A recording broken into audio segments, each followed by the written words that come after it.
Hello, all of you. I hope you all are doing good. So today we are going to start our marathon and we are starting with first chapter, that is financial statement of companies. So what is our strategy here? So here, as you can see that here on screen, we will start with the first, you can see chapter roadmap. So how to prepare the balance sheet, profit and loss account. And when we prepare balance sheet and profit and loss account, there are so many notes to account we prepare on it. So I will discuss each and every point with you. And what types of notes to account we prepare in case of balance sheet and in case of profit and loss account. There are some other points also, divisible profit, dividend declared, and then you can see that is the adjustment that is. So there are so many types of adjustment. They ask you in examination. We'll discuss those as this is a chapter roadmap. But what we'll do that here before I come to these balance sheet as per schedule 3, then profit and loss account as per schedule 3, and all notes to account, you can see that, okay? All notes to account I will discuss with you that here. And we will also discuss that here, all these adjustment that here, they ask you in examination, okay? So all these adjustment, what should be the effect of those adjustment when we prepare financial statement that here. But before I go to all these points that here, what I want to discuss with you that here, why we prepare financial statement that here, okay? So I will start with basics that here. You just have to listen me, okay? And then also we are going to cover the Super 50 question.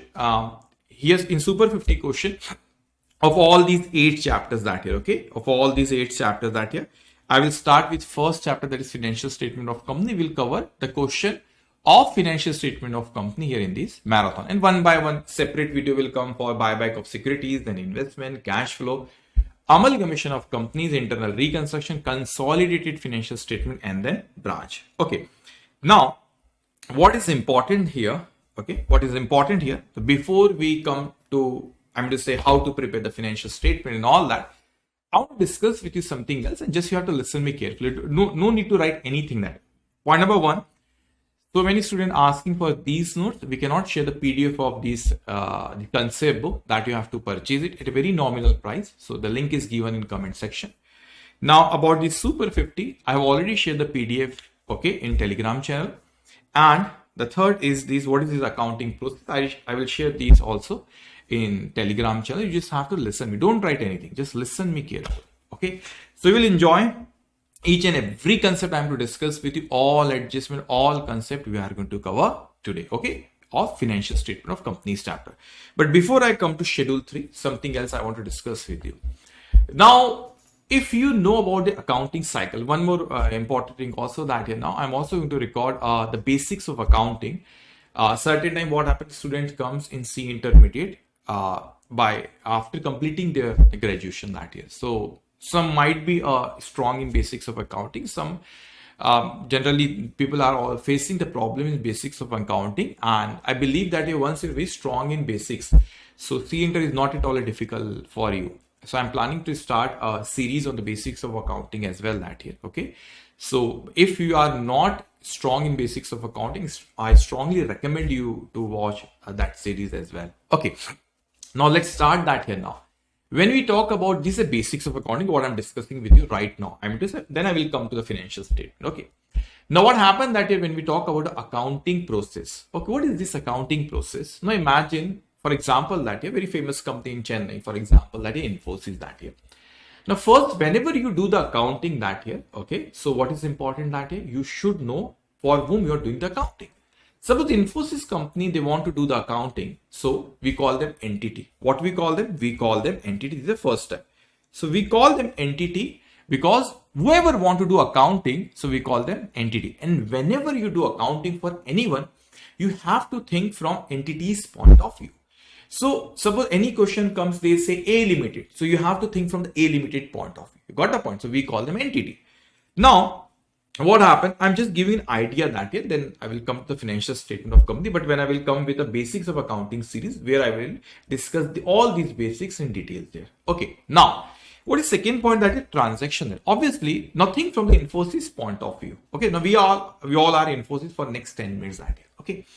Now, suppose we are Infosys. Think from Infosys point of view. Okay. Now, what happened that here? We are Infosys. Now, there are hundreds of lakhs of transactions happens. So obviously those transactions should be recorded. Okay, but before recording, What do you mean by transaction? Because we have to record all the transactions. So they say a business dealing which can be measured and expressed in terms of money is called what?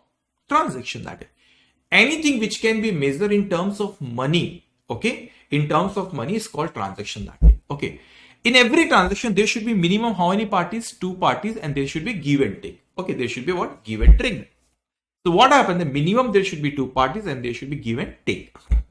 So we call them transaction that here, like the purchase, sales, and it is not necessary this give and take should be happen immediately. It might be happen that here.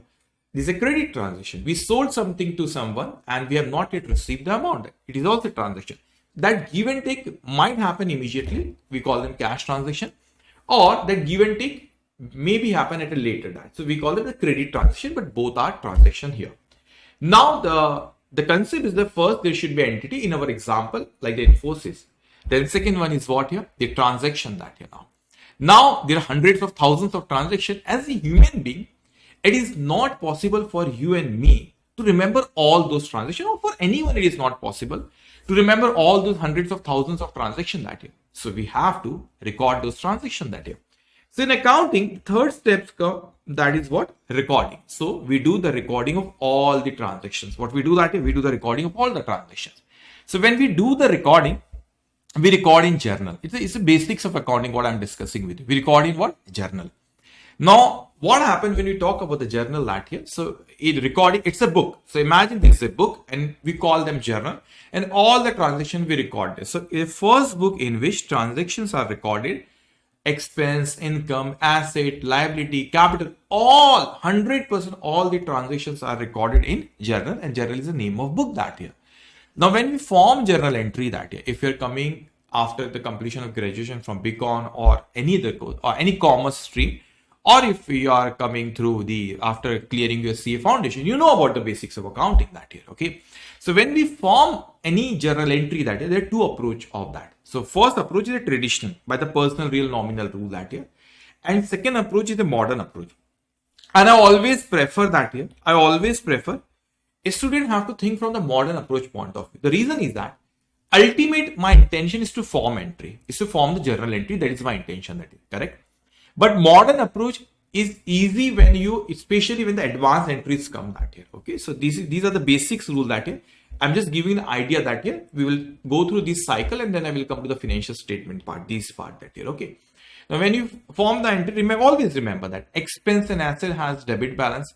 So whenever expense and asset increases, we have to debit them, and whenever they decrease, we have to credit them. Liability, income and capital, they have credit balance. So whenever we increase them, so increase liability, income or capital, we have to credit them, and whenever we decrease them, we have to debit them. Okay, these are the rules of the modern approach, and it helps so much when you form the advanced entries, like especially in case of amalgamation. Okay. Now what happened? You record all the transaction in a book, and we call them what? Journal. You got the point? Now what we do that here now, but still remember from Infosys point of view, they record all the transaction in a book, and what we call to them, we call them to that book is a journal that here. But what happened that here? Now we record all the transaction, income, expense, asset, liability, capital, each and every transaction has been recorded here. So what we want specific information. So they say next step after journal is ledger. So what we do in ledger, here from journal, we transfer all the transactions from journal to ledger. And this is a book ledger. And under ledger, there are so many accounts. What is this account? They say information of same nature is recorded at one place is known as what? Accounts that here. So what is going to happen that here now? This is a book, and this is a book. What we call them? We call them ledger. And under ledger, we have what? So many accounts that is. So what is this account? Because here we record all the transactions, okay, in a chronological order in sequence, okay, purchase, sales, expense, income, everything we've recorded there, okay. But what I want is information related to purchase only, or I want information related to sales, for example, I'm giving you. So same nature of information we recorded at one place. So the name of the book is ledger. And under ledger, we have so many accounts. Okay, here I will record example, the purchase, all expense, all income, sales. Okay, example, salary, fixed asset, like that. Okay, trade, debtors, creditors, like that. We record the same nature of information. We record at what? The one place. Okay. Now we record the process of recording the information from journal to ledger. You know what we call them? We call them posting. So this is posting. So process of writing the amount, process of writing the amount that here from journal to account is known as what? The posting that here. So we have done the posting that here from journal to ledger. Okay. Now, and I hope that you know all these basics of accounting, but you don't have to worry. If you're not strong in basics of accounting, I'm coming with a separate series on basics of accounting, and that is very important for the CA inter student as well. That if you're not good in basics of accounting, okay. Now, what is this? We have done the posting. We record all the transaction from journal to ledger. Then we call them posting. Now we have so many accounts, but I want to see that here. What is the final position of each and every account that here? So we call them, next step is totaling and balancing. So what we do that generally at the end of the year, we do the totaling and balancing all the accounts that here. If my debit side is more than the credit side, we call them debit balance. If my credit side is more than the debit side, we call them credit balance that here. So what we have done at the end of the year, I have so many accounts that year. Okay. Now think from the Infosys point of view, they have so many accounts. They do the totaling and they have done the balancing there. Now, if debit side is more than the credit side, we call them debit balance. If credit side is more than the debit side, we call them credit balance that here. Now, if I say, suppose you want to see you're from the top management of Infosys, okay? Now, in front of you that here, there are hundreds of accounts that here, okay? But it is not possible for you to see that, for example, it is not possible to go through each and every account that you, suppose you are in top management, you want to see the final result that here. So what happened? You tell to your accountant that here, I want to see the total here or the balancing figure. So your accountant has done the total of all the accounts and they have done the balancing as well that here. But still, if you are in the top management that here, is it possible for you that here in front of you that here, there's a book, huge book, and there are so many accounts in that. The name of the book is ledger, and inside the ledger, there's so many accounts in that here. But when you see those accounts that here, your accountant has already been done the totaling and the balancing there. But is it difficult for you to turn each and every page that here and to see the balance? I know that now it is the online only, that there's so many software. But still that here, it is complicated for me to turn the pages and to see each and every account and see the balancing. I want a summarized version of it. Think from the top management's point of view. So you say that you say to your accountant that here, listen, you have done the balancing of all the accounts. Why don't you just show me the balance, final figure of each and every account that your accountant say, no problem, sir. What I will do that here, I will take a one page. I'm giving an example that I will take one page. I will write it down that here now, all the balances of all the accounts that here. Okay. Now we call them trial balance that here. So in trial balance, we are writing down the balancing figure only of all the accounts that here. So next step number 7, and we call them what is a trial balance that here. And what we do that here in trial balance here, writing all the balances of account at one place, and what we call them trial balance. Always remember that now it is important from the financial statement chapter's point of view. Always what they will give in question, no, you know that they will give in question that here now is point number 7 and point number 8 they will give you, and point number they will ask you to prepare. This is what the financial statement of company I will discuss with you. So what they will give you in question, that in every question they will give you point number 7, that is trial balance. What is this trial balance here? Trial balance, basically you have to know the accounting cycle. Trial balance we prepare by following this process. First is entity, then all transaction that they have, they record the transaction, all the transaction, then similar nature they recorded a relevant place, we call them ledger, then transferring the information from journal to ledger, we call them posting. Then at the end of the year generally we do the totaling and balancing of each and every account, totaling and balancing. Now we have balance of all the account. Now I want to write it down all the balances at one place. We call them trial balance. Now please understand that. Always remember that here now in trial balance that here, this debit balance and credit balance. Okay. So asset and expenses, always they have a debit balance. So in this chapter, financial statement of company, whenever you see a trial balance, always remember in each and every question. Okay. Whenever you see a trial balance, in debit balance column, always asset and expense will come on.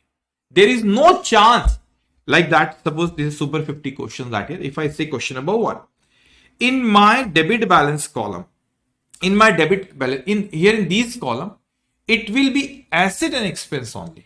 Here in debit balance column, income, capital, and liability can never be come in debit balance column.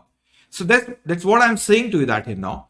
In my debit balance, when you will see the trial balance, always remember that in your debit balance column, always asset and expense will come only. And in your credit balance column that here, always income, liability, and capital will come there. Always. Okay. Okay. So what happened that here now? So when you see the trial balance, when you see the debit balance column, asset or expense. Credit balance column, income, liability, and what? The capital here. So this is what the trial balance here. Okay, this is what the trial balance here. Okay. Now it's come, the next is the additional information. Point number 8 that here. Now they will give you certain additional information to you. Okay. And there are two types of information. You will see that here in the financial statement of company, the inter level. The first type of information from the disclosure point of view. It means that here, there is a one point that I will discuss with you. The schedule 3 is that here. Okay. What happened there? Now there are certain type of additional information they will give at CA inter level. That is for the disclosure purpose only. You'll say, what is the disclosure purpose, sir? Disclosure purpose means that here, certain information which is as per schedule 3 or any companies act, whatever is that. You have, I mean to say other provision other than schedule 3, you have to disclose something. I will tell you what you have to disclose. I'm just giving an example that here. As per schedule 3, I'm just giving an example that here. As per schedule 3, any shares if we issue other than cash consideration, it means we are issuing the share, but in return we are not getting cash. Okay. So like the bonus shares, okay, like we issue the shares, in return we are getting some plant and machinery like that. We issue the share, but we are not going to receive the amount for that. We have to disclose them. So it means that there are certain type of information they will give you in question that is for the purpose of disclosure. We have to disclose it. Okay, there is no accounting treatment, debit, credit of that. That is for the purpose of disclosure. Okay.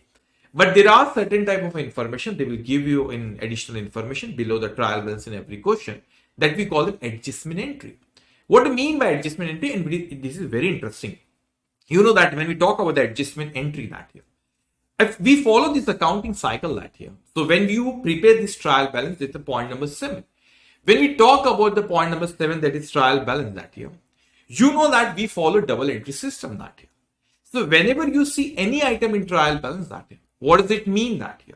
Already double entry has been passed because we follow the accounting cycle, entity, transaction, okay, recording, ledger, posting, all that. We have already passed the double entry we have done when we do the recording. And then we do the posting debit and credit side when we prepare the ledger. So trial balance item that we see in trial balance that here, we don't have to give them the double effect of that. The reason is that, I'll tell you why. The reason is that whenever you see any item in trial balance, we don't write it down these items at two places in my financial statement. We write it down at one time. The reason is that here, the reason is that already double entry has been passed. Okay. And these are the balances there. So no need to give the double effect there. Okay. Point number 1. But what happened then when they will give you this adjustment entry, when they will give you the adjustment, I will discuss each of them with you. So when they give you the adjustment entry that here, it means that adjustment entry means we have not passed the entry. Accounting entry we have not yet passed. So trial balance has been prepared, but the accounting entry has not yet been passed. What does it mean that? We have to. What does it mean that now? What does it mean that now? We have to pass the accounting. We have to do the accounting and we have to do the debit and credit that here now. So it means that here for adjustment entry we have to give the double effect. Okay, debit and credit that here. So two effect we have to give in financial statement. For trial balance items, these two things they will give in question. First, they will give you trial balance. So whenever you see any item trial balance, where you will write it down at one place. Okay. Okay. Now, but whenever they will adjustment entry, how many effects we have to give in financial statement? 2. So when you will write it down these items in your financial statement that here. Okay. Let me write it down. Whenever they will write, you will write it down these items that here now. Trial balance in your financial statement, you will write it down only one time. Why one time only? Any individual item one time only. Okay, no double effect. Why? Already double entry has been passed. Okay, that is just the balance is there. And here in adjustment entry, how many effect? We have to give 2 times. You'll say why? Simple accounting logic, basics of accounting. Here we have not yet passed the entry here. In recording stage, adjustment entry not passed here. If it is not passed, we have to give the 2 effect because we follow double entry system.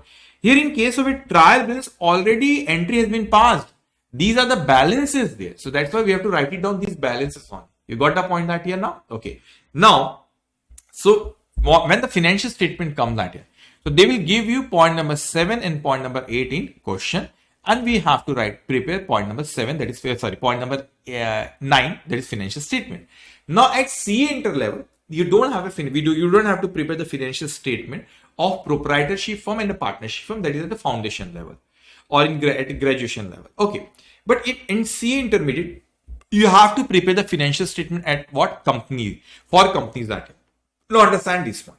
When it's come to the companies that here now, the basic accounting never going to change. It will all basic accounting, whether the trial balance is of partnership firm or the proprietorship or of company, the trial balance will be same. Okay, it will a debit balance, asset and expense, credit balance, income, liability and capital. It will never be changed that way. Okay, additional information they might give at inter level, and they are going to give you. Disclosure point of it means when it's come to a disclosure, you just have to disclose it. Like they will give you the information in question, that much of share they have issued other than cash consideration that here. So you have to disclose. How to disclose it? I will tell you. Now adjustment entry they will give, you have to give the double effect. I will come to financial statement. But when you will go to this, where is that? Okay, just give me a minute. Just give me a minute.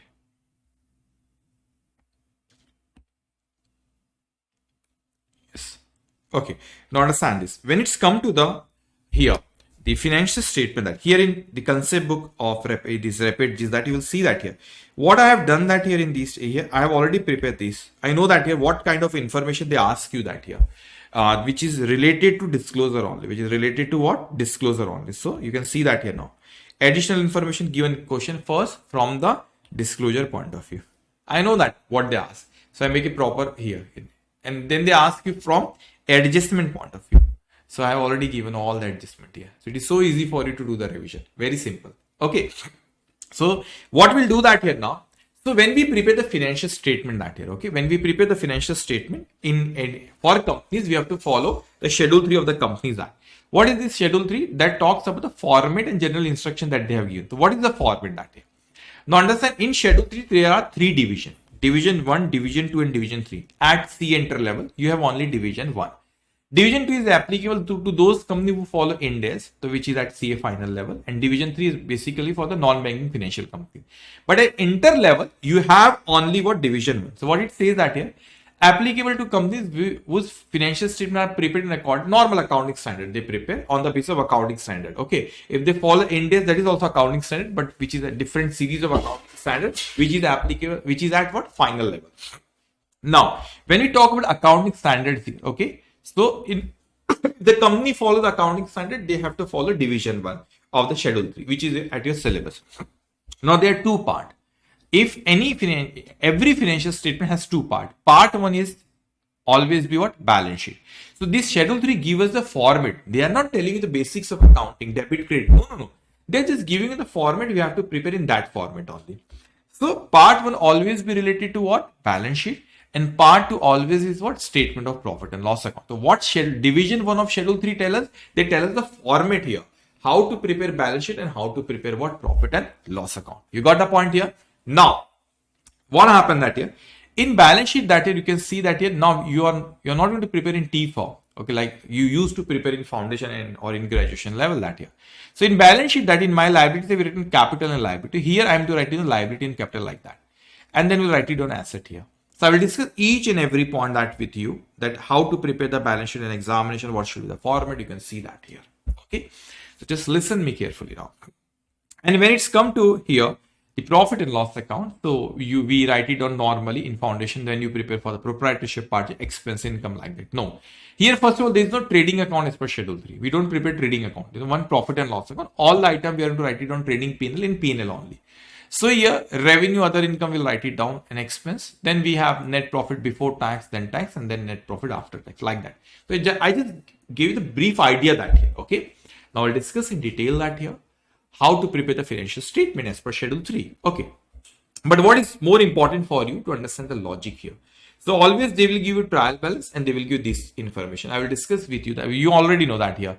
These debit balance, asset or expense. So it will be, we will write it on asset side, expense on expense side. income, P&L income side, liability on in balance sheet, capital also in balance sheet. Okay, these adjustments I will discuss with you, both disclosure as well as adjustment entry. Okay, how many times you want to write it down the balance, this trial balance item? One time. How many times you want to write it down this adjustment entry? Two times. Okay, simple. Now what we'll do that here now, we will discuss each and every point that here, how to prepare the balance sheet. Just you have to listen me carefully. Okay, don't write anything. Okay, these my handwritten notes I will share in Telegram channel. Don't worry, Super 50 I have already shared the Super 50 the questions that here now in Telegram channel. And these, if you want to buy this concept book that here, that the link is given in comment section. Okay, now we will start our discussion that here now is the format of the financial statement as per Schedule 3. So I will discuss with you that how to prepare the balance sheet as per Schedule 3. Okay, so let's start one by one that here now. So when we prepare balance sheet, what we see that normally when we prepare balance sheet, what we do that, suppose this is balance sheet. Okay, listen carefully. So when we prepare, suppose this is balance sheet. So here on liability side, you write it down two things. First is capital and second is what? Liability. Okay, you remember your graduation or foundation that thing. Okay, and here on asset side you write it down asset. But how we prepare under Schedule 3? First we will talk about that. You can see the these side. Okay, these side we'll discuss about that here. That is capital and liability. So when we prepare capital and liability side here, you know what we call them? We call them with the name equity and liabilities. We don't call capital and liabilities. We call them equity and liabilities. And here what? Asset side. But now what happened in my here in balance sheet on liability side, or you can say equity and liability, there are two components. First is the equity and second component is the liability. So remember that here point number one, shareholders fund, that is related to what? Equity. So first point, okay, listen carefully. So this is the first category that here now. This is what? Shareholders fund. Okay. Now what happened that here? Now listen carefully. This is shareholder fund which is related to what? Equity part. Then we have here the second part which is related to what? Is liability part. Listen carefully. So what happened, that is second part which is related to liability. This is my equity part that here. Okay, this is equity part. This is equity part, or you can say the capital part, and this is what? Liability part. So then the third category will come, that is what? The asset here. That is what? Asset here. So what happened that here, in case of liability and asset here, in case of liability and asset, that is going to be further divided into two parts. So my liability is going to be divided into two parts, and what we call them? We call them here non-current liability. I will explain you each and everything. And we call them current liability. And here we call them to asset side. Further it will divide it into two part here. That is a non-current asset and current asset. You got the point here? Okay, non-current asset and what? Current asset here. So what we'll do that here now, I will explain you first related to shareholders fund, then I will explain you about the liability, non-current, current. Okay. So what we'll do that here, at the same time, how I have prepared these notes that here to make it simple for you to do multiple revision in less amount of time. So what happened that is, you can see that under shareholders fund, three things is going to come: share capital, reserve and surplus, money received against share warrant. But they will never ask you this money received against share warrant in examination that year. So in exam, whatever, there are certain points here in these balance sheet. As per the Schedule 3, it is there. But they will not ask you in examinations. I will tell you that. So no need to write it down in examination. The item I will tell you. Okay. But as per the Schedule 3, this is the format you have. Now first in my shareholders fund, the point number A is what? Point number A is share capital. Okay, share capital. So for share capital, if you want to see the detail, we have to go to notes to account number 1. Very simple. Just listen me. Okay, don't write anything. Just listen me. So what comes in share capital that here? Okay, share. If you remember that I told you that here, this equity and liability always they have a credit balance, and assets always that they have a debit balance. Okay. Now when I go to the share capital that here, what you can see that now notes to account, all the details of the notes to account given here. Okay. Now listen carefully. This is share capital. Now, two types of share capital: authorized and issued, subscribed and paid up capital. Authorized means the maximum number of shares that can be issued by the company. That is just for the information. We write it down that here. Okay, we write it down just for the information. If they have given you in question. Now, second is the issued, subscribed and paid up capital. So you just have to write it down the number of shares and what is the price of that, multiply by the total amount will come here. But what tell you schedule 3, they say you that of the above, out of the above, whatever the question number of shares that they have given in question, that much of shares have been issued for consideration other than cash. So any shares if we issue other than cash, we have to write it down. I'm giving an example as it is a marathon that year, but I'm covering the all the points here. Other than cash, I'm giving example. Suppose I gave you shares, in return I'm taking from you, let's say the plant and machinery, okay, or I'm giving shares as a bonus shares. We don't receive any amount for that, okay. So we call it other than cash consideration. As per schedule 3, we have to disclose them. Okay, so what happened that we will write it down just in the inner column that here, okay, inner column we'll write it down the number of shares that we have issued other than cash consideration. But one more thing is that here, what happened that here now, just give me a minute, what happened here? Okay, now okay, listen carefully. What happened that here now? So they say that here the calls in arrears also. If any calls in arrears, we have to deduct it. What is this calls in arrears? We call the amount from the shareholder, but we have not yet received. So they have a debit balance. So, but they belong to the same family. Why they have a debit balance? Because there are certain amount which we have called from the shareholder, which is receivable, but we have not yet received. Okay, calls in arrears. They have a debit balance. So instead of writing it on the asset side, we have to deduct from the share capital. So that will deduct from here. Okay. Then the final amount will appear. So they say note for the first, one more thing. The schedule 3 says note for the first 5 years, company must have to disclose the total number of type of share issued as what? Without cash. Okay. And the aggregate number of shares of fully paid as what? Bonus shares that year. Now remember, if you have issued any shares other than cash consideration, you have to disclose them, or bonus shares, we have to disclose them for a period of what? 5 years, we have to disclose them. Now they say schedule 3 does not require disclosure of source of bonus shares. What does it mean that here?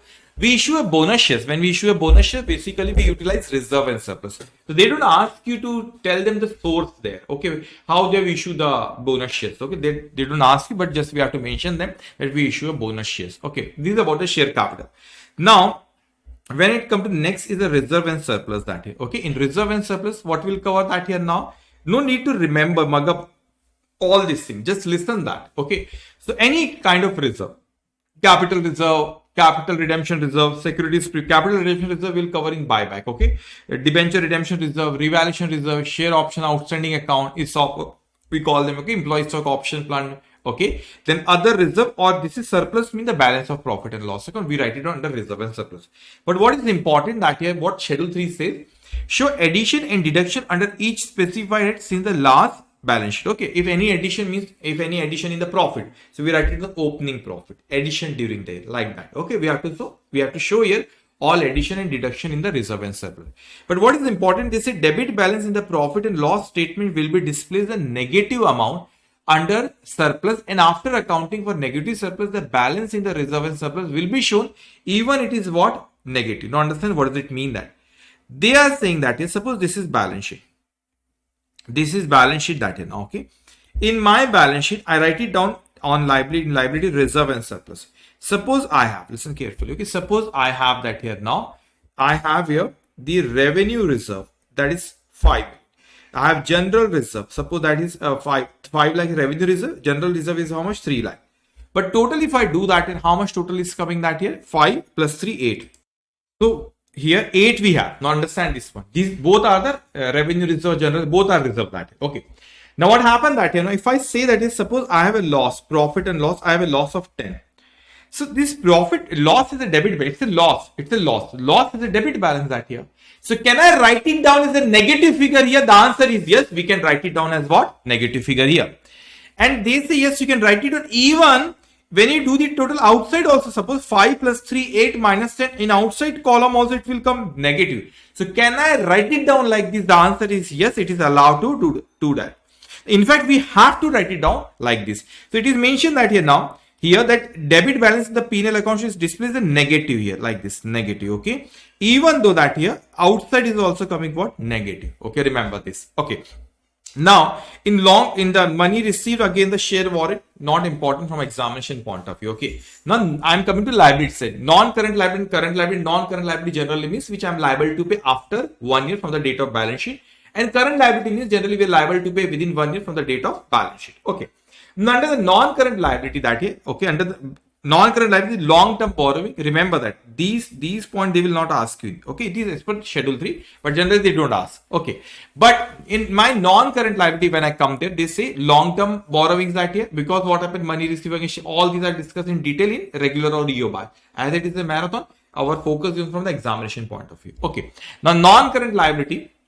Long-term borrowings that is, this is on notes stock on the 3 I will cover, but deferred tax liability which is covered by accounting standard 22 I will discuss there, but in financial statement question they don't ask you directly there. Okay, and I will discuss with you these 3 points of non-current liability, long-term borrowings, other long-term liabilities, and long-term provisions that is. Okay, so it is mentioned in notes stock on number 3, 4, and 5. And let me tell you honestly, no need to mug up all these items that here. Okay, no need to mug up, but it's simple to do the revision that day.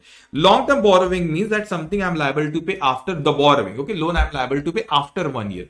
That may be that we have issue a debenture or bond, so we have to repay to them, but not in 1 year. That is coming under long-term borrowing. You have taken a term loan from the bank or other parties, any deferred payment liabilities, any deposit I'm liable to pay after. If the generally borrowing words come, this is the interest component is there. Okay, now loans and advances from the related party, loans and terms maturity financial is the obligation. Okay, other loans and advances. Okay, so to make it simple, they will not ask you this long list of items in examination, but they will directly tell you the long-term borrowing. But in long-term borrowing, generally the loan will come. Okay, if nothing is mentioned, always assume that it's a long-term borrowing only. But remember that if they give you the bifurcation of secured and unsecured, then we have to give the bifurcation.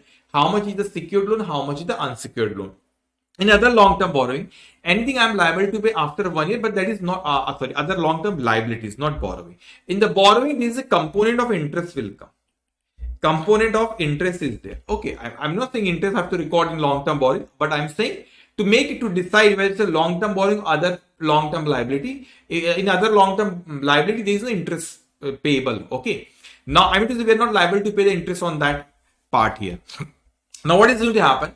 Trade paper generally is going to come under the current liability only. But suppose you purchase something on credit, you're liable to pay after 1 year, then it will come long term. Or anything we are liable to pay after 1 year, that will come under other long term liabilities. Provision generally also comes under the short term provision, but there are certain provisions for which I am liable to pay after 1 year. For example, provision for employee benefit, which is deals by accounting standard 15 that is. Okay. So any provision that you have created, you're liable to pay after 1 year, that will come under long term provision or any other provision that is. Okay. Not just employee benefit. Okay. Now, we're done with that here. Non-current liability. Now, current liability, remember that here. These 4 you have to write it down that here now. Short-term borrowing, it means what will be short-term borrowing? Anything which you are liable to pay within 1 year. We call them short-term borrowing. You have taken a loan and then you're liable to pay the borrowing within 1 year. We call them short-term borrowing. There is a very important concept, current maturity of long-term borrowing. I will discuss with you. There's some connection of this long-term borrowing and the short-term borrowing. I will tell you that. What is that? Okay. A trade payable, you see, trade payable already covered. No, trade payable is something which I am liable to pay. I purchase something here in credit and I'm liable to pay within 1 year. That is a trade payable which will come under current liability. Now, other current liabilities or short-term provision. So, we'll discuss note stock on number 6, 7, and 8 that here. Okay. Now, if I go to note stock on number 6, what it says that here now is the loan repayable on demand, like the from bank you have taken the EMIs that is 6 months, 7 months. Like, do you purchase something in from Bajaj Finance that here liable to pay within suppose 6 months, that is small EMIs. Okay. So, or from any other, you are liable to pay on demand. Whenever they tell you, you are liable to pay them. Loan and advances from related party or any deposit, anything, any borrowing you are liable to pay within 1 year. Now, what is important that, other loans and advance. Okay, what is important that is these. Okay, let me read the point number 1 and 2. Then this is important. Point number 3 is important. They will ask you in examination. Okay, don't worry. I will come to adjustment as well. That now, what happened that here now? We have to classify between the secured and the unsecured loans, or where the loans have been guaranteed by the director or other, and the aggregate amounts of such loan under each head shall be disclosed. I mean to say any loan which is guaranteed by the director. It means if the company fails to repay, director will pay. So we have to disclose about them, or any other person who have guaranteed the loan, we have to disclose them. Now, what is this here? The third point is important. What is the current maturity of long-term borrowing? You understand that here. Suppose here you took a loan for 10 years. This is the balance sheet date. Just understand this. This is the balance sheet date. You're liable to pay suppose 10 lakhs rupees. Now listen carefully. You're liable to pay how much? 10 lakh rupees. This is the balance sheet date, but I'm liable to pay within 1 year. I'm liable to pay within 1 year 1 lakh, And in the remaining 9 years, I'm liable to pay 9 lakhs. I'm not talking about the interest, just a principal amount. Okay. So something which I'm liable, it's a long-term borrowing because the loan we have taken for 10 years. It's a long-term borrowing. But something I'm liable to pay within 1 year, even though it is a part of the long-term borrowing, that portion I'm liable to pay within 1 year. What we call them? We call them what? The current maturity of long-term borrowing, and that is going to come under short-term borrowing. This is important. So this, when you will prepare the balance sheet that year, it's a long-term borrowing. But these portion I'm liable to pay within 1 year only from the balance sheet date. It's a short-term borrowing and it's a long-term borrowing. You got the point, important point. Okay, but don't worry, all these adjustments I will discuss when I will discuss with you the adjustment and disclosure part. Okay, now next notes to account is that here what? The other current liability. Okay, next notes to account is other current liability. So what is this other current liability? Interest accrued but not due on borrowing. What is, so many people get confused in these two terms that here. Interest accrued but not due. Interest accrued and due. Okay, understand the difference. Not due, here due.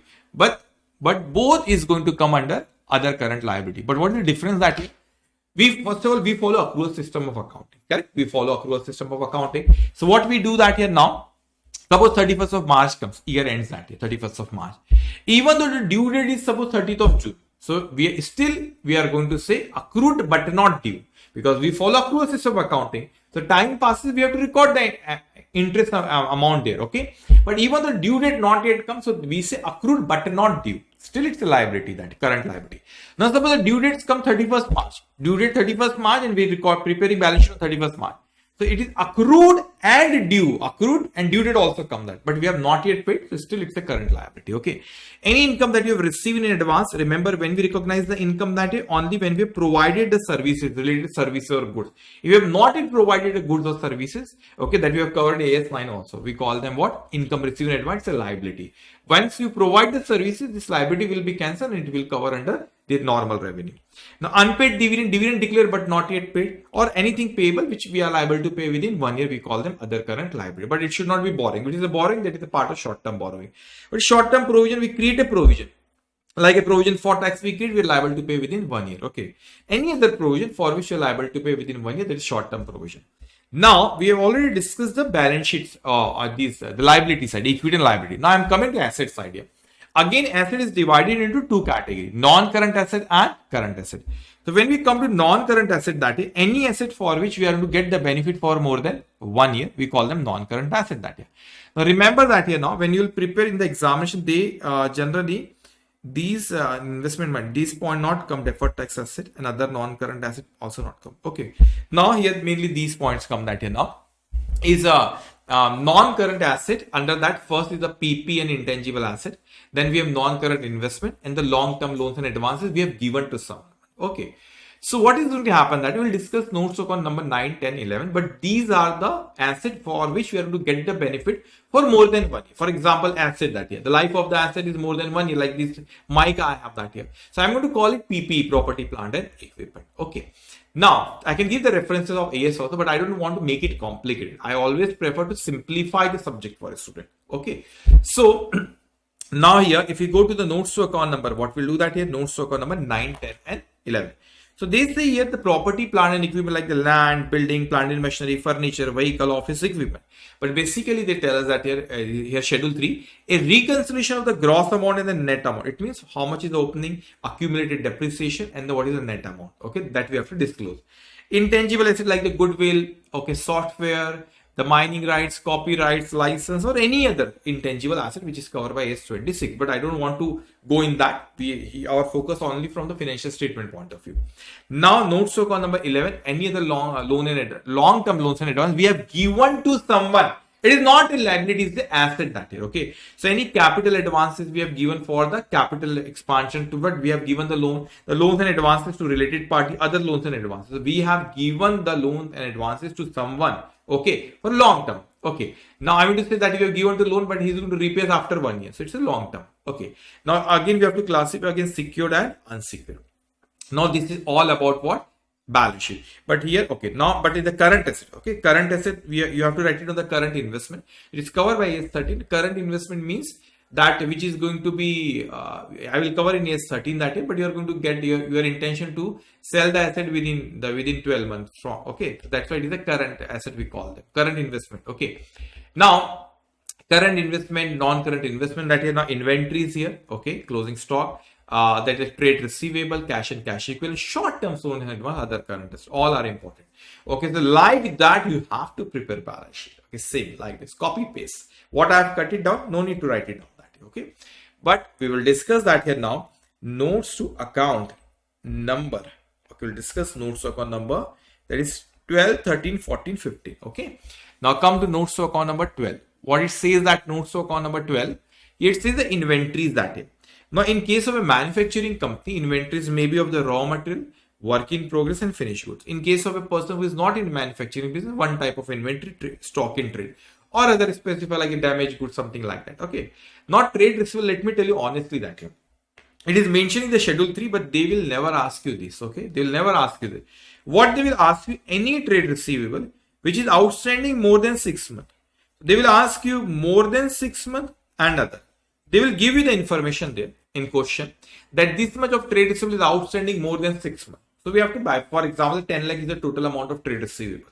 They will give us in the question that here out of 10 lakh, 6 lakh is outstanding. For example, 3 lakh is outstanding more than 6 months. So we have to write it down, outstanding more than 6 months, 3 lakh, other 7 lakh, like that. Okay, total is 10 lakh. Okay, but it is mentioned in the schedule 3 that is like this, but not, they will never ask you this. Okay, but still I'm covering.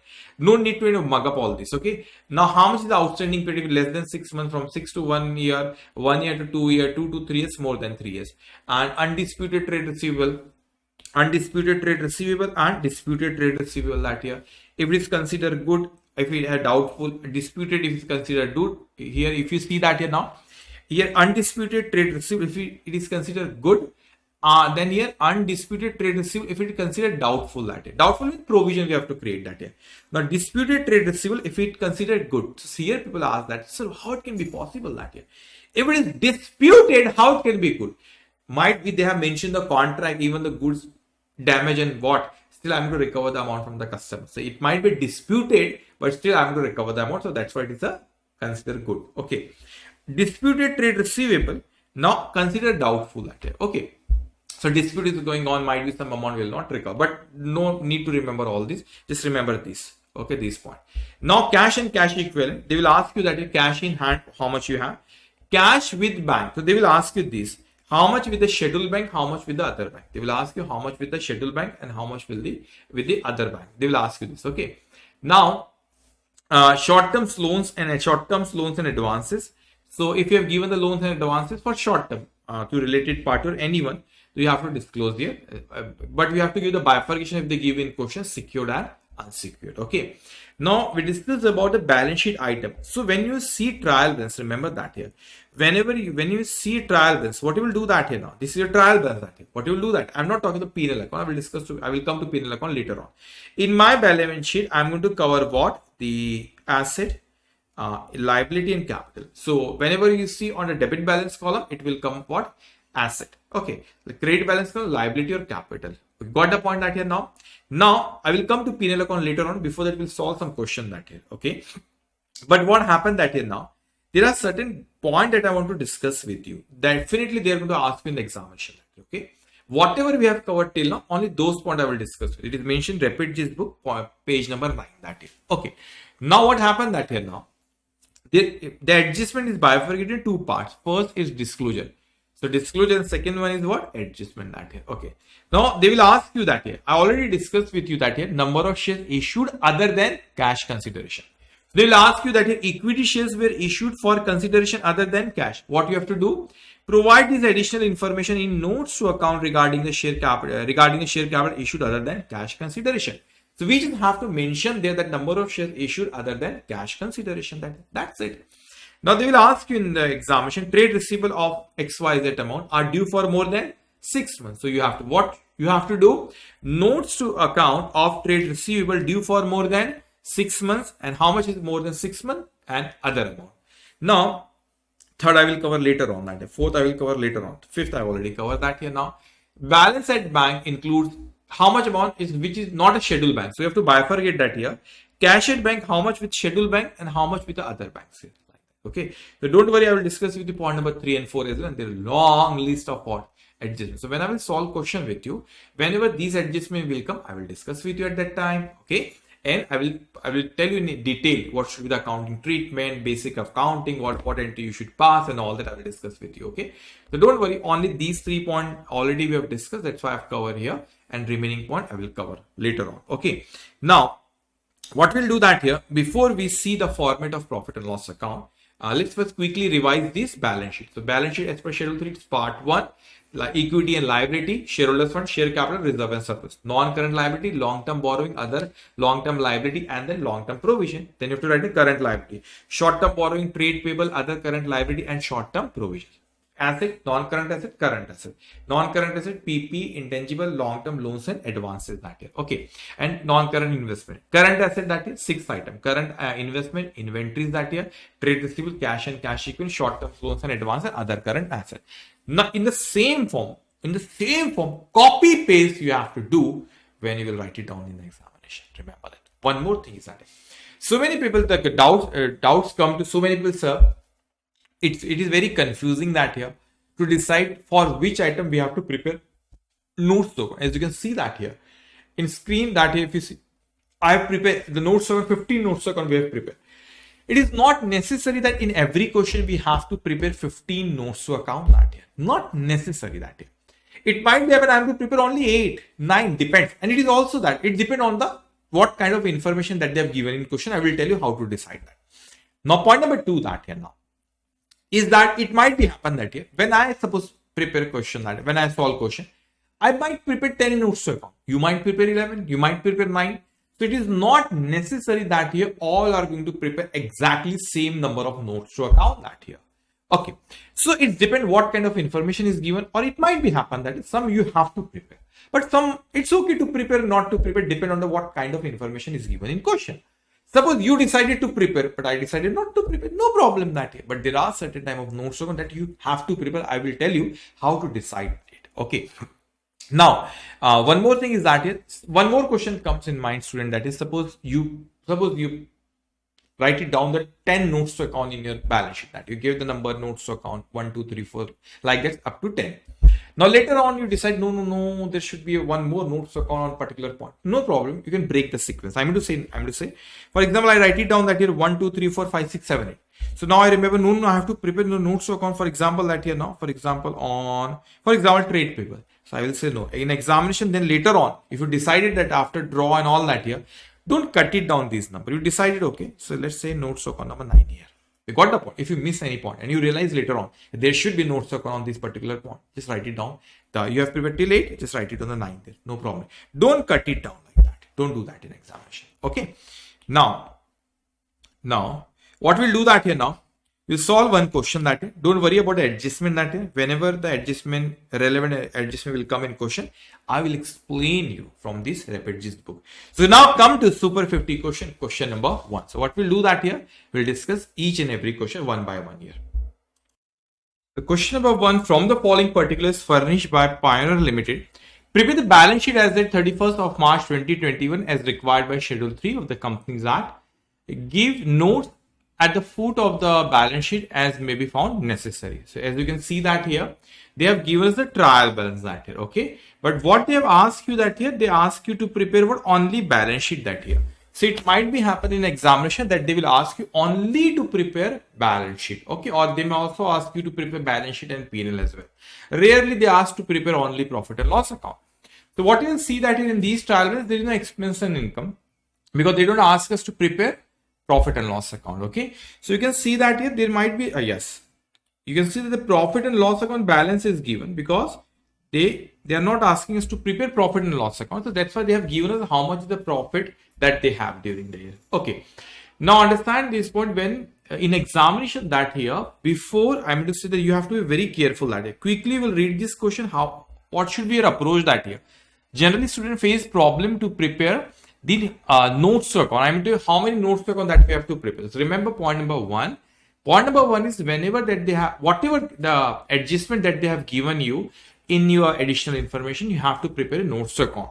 So there are certain few notes to account which is mandatory that you have to prepare. You have no other option. Like, okay, let me write it down. Like you have here is first is, for example, share capital.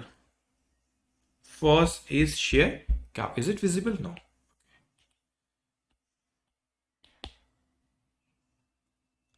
Okay.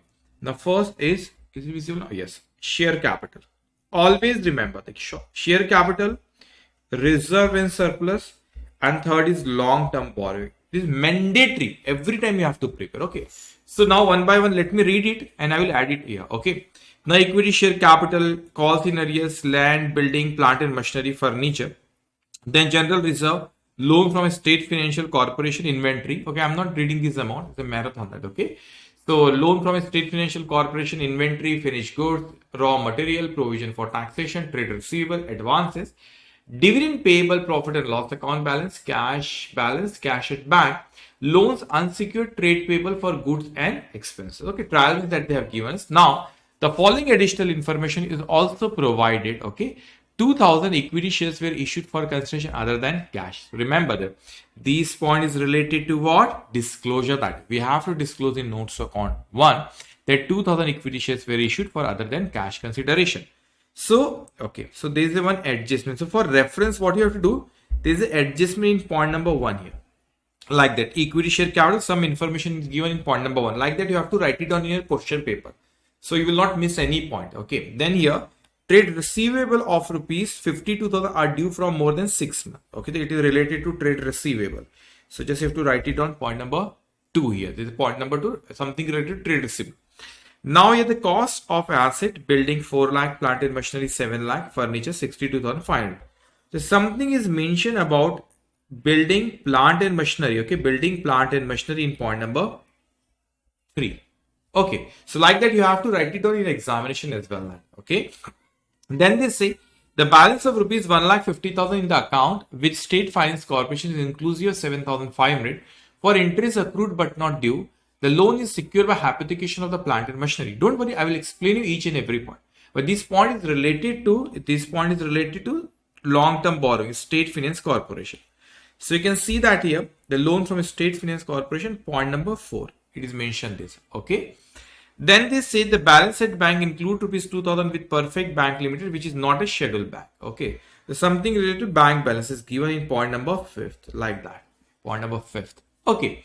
Then it says that, you know, balance at bank include, okay, I have already, okay, now yes, 6 point, sorry. The company had contract for erection of machinery at rupees 1,50,000, which is still what? Incomplete. So I will discuss with you, what does it mean that here? Okay, what does it mean that? I will discuss with you. Okay, now they ask us to prepare the balance sheet. Now we'll decide that here. How many notes to account that we have to prepare? So first we have to see the adjustment. As we can see that here now is the equity we have already prepared. Trade receivable. Roughly I am writing it down. Okay, I will give the number later on that here. Okay, okay, just let me. 3 is mandatory. Share capital, reserve and surplus, long-term borrowing. Now you can see that there is an adjustment in trade receivable. So let me write it down here, trade receivable. Roughly I'm writing down. Okay. Then the point number 3 is on PPE. So you can see that now I will prepare one on what? PPE, property, plant and equipment. That is okay. Then here is then we have the balance of state finance, long-term borrowing. So long-term borrowing I have already drawn. Now interest accrued but not due, basically it is a part of other current liability. Okay, I will explain you that adjustment. So we will prepare on other current liability. Okay, then the balance with bank. So cash and cash equivalent, because bank balance is a part of cash and cash equivalent. So you can see that how many notes to account? 1, 2, 3, 4, 5, 6, 7. Okay, but still remember that if they give you like that, you have to decide how many notes to account we have to prepare. But always remember that here now, when you see this trial balance that here now, what is going to happen that in this trial balance that here, you might see that here there are inventory which that they have given the raw material finished good as well. There are more than one inventory, so you have to prepare notes to account on that. As you can see that we have inventory of what? Finished goods as well as what? The raw material that here. So what we'll do that here now, inventory will prepare that inventory as well that here. So how many notes to account that we have? We have notes to account total 8. So it is not, we have decided that we have to prepare how many notes to account we have to prepare? 8 notes to account that we have to prepare. But it is not necessary. Remember that it is not necessary that here you're also going to decide 8. You may decide 9, 10, you may decide 7. Okay. But this is how we decide how many notes to account we have to prepare. Let's see that here. How many is given in question? So they have given, okay, 9. Okay. So whether we have prepared this notes to account number 1 share capital, yes. Reserve and surplus, yes. Then we have a long-term borrowing, correct? We have prepared. Other current liability, yes. Oh, we have not prepared short-term provision. No problem. Might be there is a 1 point only provision for taxation that here. So we can prepare that here. Even though if you have not prepared, if you miss it, no problem. In balance sheet short-term provision, then write it down provision for taxation. Okay. But let's prepare short-term provision. So total notes to account that we have 9. Okay. So whether they, yes, PP we have prepared. Inventories, trade receivable, cash and bank balances. So we have prepared all this. How we decide the number of notes to account that we have to prepare. You got the point here. So here, point number 1, 2, 3, 4, 5, 6. Then we have 7, 8, 9. How many notes to account we have? 9 notes to account that we have to prepare. So how to prepare these notes? First, in examination that here now, you have to prepare balance sheet. What you have to do that here? Balance sheet. Okay. I will discuss with you each and every question here that here now. And for the sake of practice also, you can do practice as well later on that. Just listen me carefully that. Okay. So how many notes to account that we have to prepare? We have to prepare 9 notes to account like. Okay. First, you have to prepare the balance sheet. You know the format of the balance sheet. You know the format of the balance sheet that here.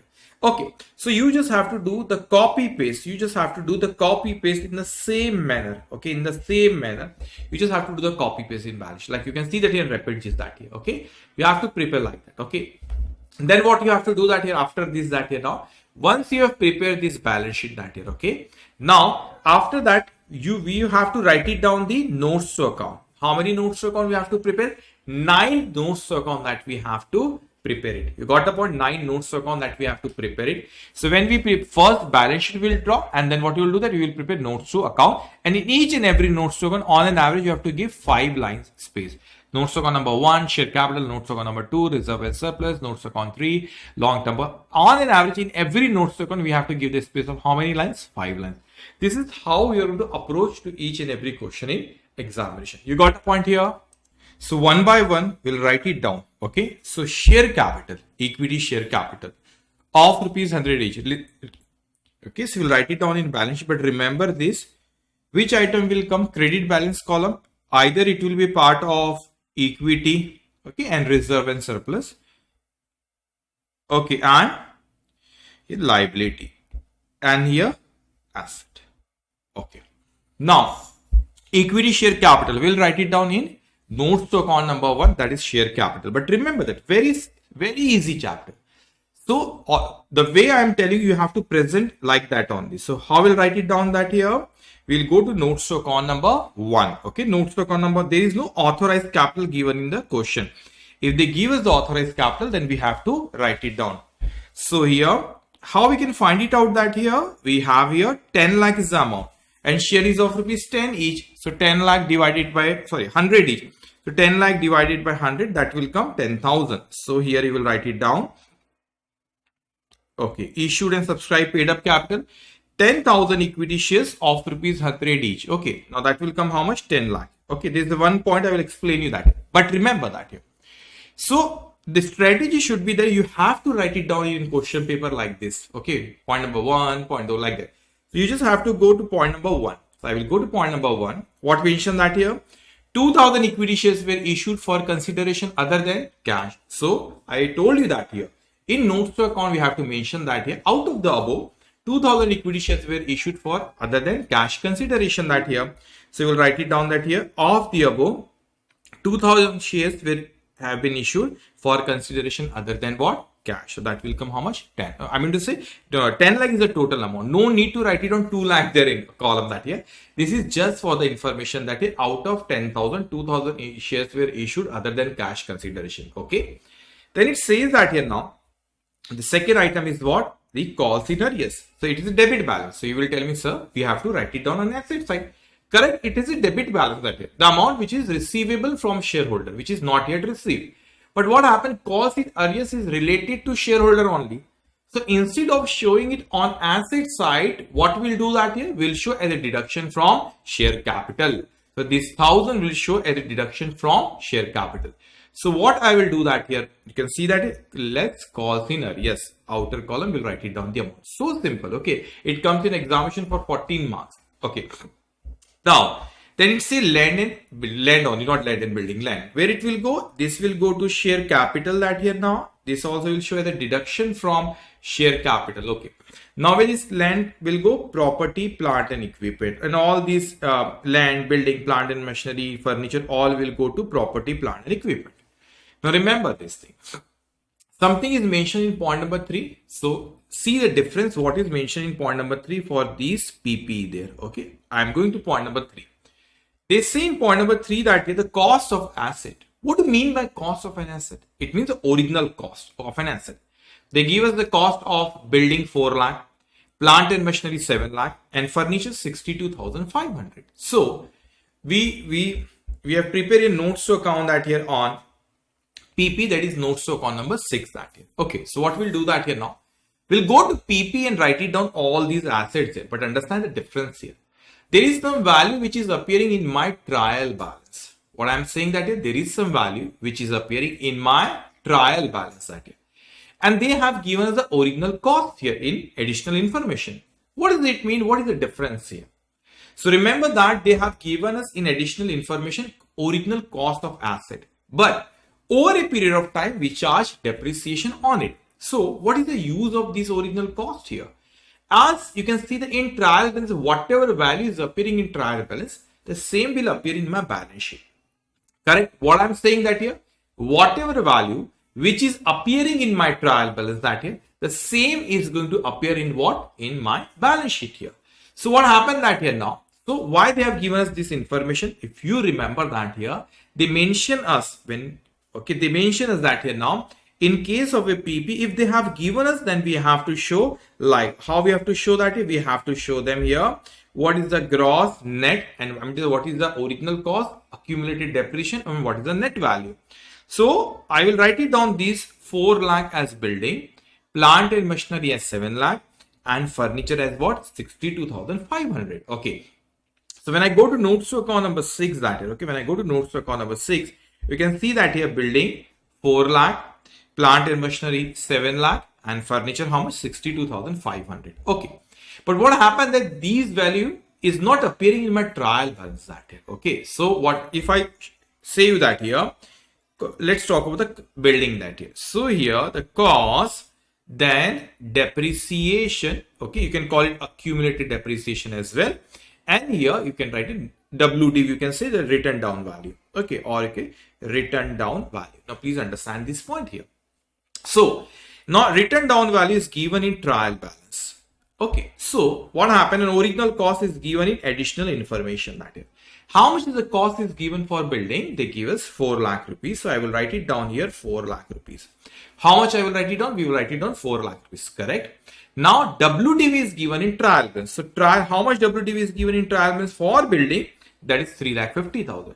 So in my trial balance, that this amount will come on the 3,50,000 only. This amount will come 3,50,000 in my trial balance that here. Okay. But why they have given the original cost? Because this accumulated depreciation will come as a balancing figure. If the original cost was rupees 4 lakh and today the WDV is 3,50,000, what does it mean that here now? These 50, not 50, yes, this 50,000 representing as a balancing figure. So does that mean, please apply your logic here. That does that mean this 50,000 go to P&L account? No. P&L account, by the way, we are not preparing. Even though I mean to say, because they have given us already this figure here. So this figure will come in my balance sheet. You can see that 3,50,000 only. But for the purpose of disclosure, we have to give this detailed information if they give us the original cost. So this is how the figure which is appearing in my trial balance, which is already the figure which is appearing in my trial balance. What is this? That figure is already after charging depreciation. That is the WDV. Okay.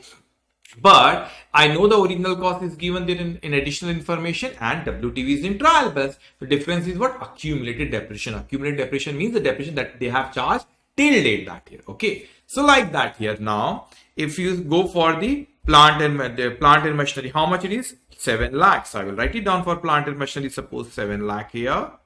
Okay, and what is the WDV here? The WDV is 5,25,000. So I will write it down here, 5,25,000. And the balance figure will come 1,75,000. You can see that 5,25,000, 20. And therefore, then furniture is 62,500. So I will write it down 62,500. Original cost. How much is WDV? WDV is 50,000. So 50,000 will come here. 50,000 will come here. Okay. And then here, how much is the balancing figure? That is coming 12,500. That is. You got the point. But very interesting point is that here now you will say, what about the land? There is no value given in the original cost. I tell you the logic why they have not given the value of land here. I will tell you the logic behind it. How much the value is given in trial balance? That is a 2 lakh. So I will write it down here in WDV. For example, land. Let me write it down here, land for land. Okay, I will write it down here 2 lakh. But what is the original cost? Original cost will also be 2 lakh. You will say, why, sir? Because there is no depreciation in land. We don't charge depreciation in land because the value of land not goes down. Okay. So only 2 lakh will appear there. Okay. Original, and there is no depreciation in case of land. That's why it is not given there in additional information. Okay. So you got the point. This is how you have to present that here. You should know the strategy that. Okay. Now, I will go to general reserve. Where is general? General reserve is a part of what? Reserve and surplus. There is no adjustment in that. So directly I will go there and will write it down 2,10,000. So notes to account number 2, general reserve 2,10,000. Okay. Then we have here loan from State Finance Corporation. That is a point number 4. Some information is given there. 1,50,000 total amount. So this is a part of long-term borrowing. Now what is given in point number 4? They say in point number 4 that here now, the balance of rupees 1,50,000 in the loan account with State Finance Corporation is inclusive of rupees 7,500 for interest accrued but not due. So they are saying that out of this 1,50,000, basically 7,500 is the amount which represent the interest amount, which is due, but which is accrued but not due, that is, which is accrued but not due. Okay. So this 1,50,000 complete amount is not a long-term borrowing, because out of 1,50,000, I'm not talking about short-term borrowing. That's a different thing. The amount, principal amount which is payable within 1 year, we call them short-term borrowing. I'm talking about the total outstanding amount of loan 1,50,000. Out of that 7,500 represent the interest payable. The interest payable basically is a part of what? Other current liability that we are liable to pay within 1 year. Okay. So they are telling us that here out of 1,50,000, 7,500 is the interest amount. So what I will do that here, I will go to long-term borrowing. So I will go to long-term borrowing. It is secured and unsecured. Okay, one more thing, they have the loan is secured by hypothecation of plant and machinery. So what does it mean that here now? It's a secured loan. So loan from State Finance Corporation is 1,50,000. Out of that, 7,500 is the interest accrued but not due. So that I will write it down in where? In other current liability. You got the point here. This is how to present that. Okay. Now we'll come to that here. Inventory. So inventory, we are not preparing P&L account here. Okay. Just a balance sheet. It's a current asset. It will come under inventory here. So we prepare a notes to account on inventory as well. Notes to account number 7. On finished goods 2 lakh. On raw material, how much? 50,000. So we'll go to notes to account number 7. In raw material 50,000, finished goods 2 lakh, total 2,50,000. So simple. Okay. Then here provision for taxation. It's a short term provision. Okay. 68,000. So short term provision, notes to account number 5th. So I will go to notes to account number 5th. I will write it down there. Short term provision, how much? 68,000. Okay. Then we have there, okay, 68,000. Okay. Then we have there trade receivable is how much here? That is a 2 lakh. But they give us some information in point number 2. Okay, like that you have to write it down in examination. Okay, in your question paper. Okay, then it will be easy for you. So trade receivable of rupees 52,000 are due for more than 6 months that here. Okay, so we have to bifurcate that here. 2 lakh here.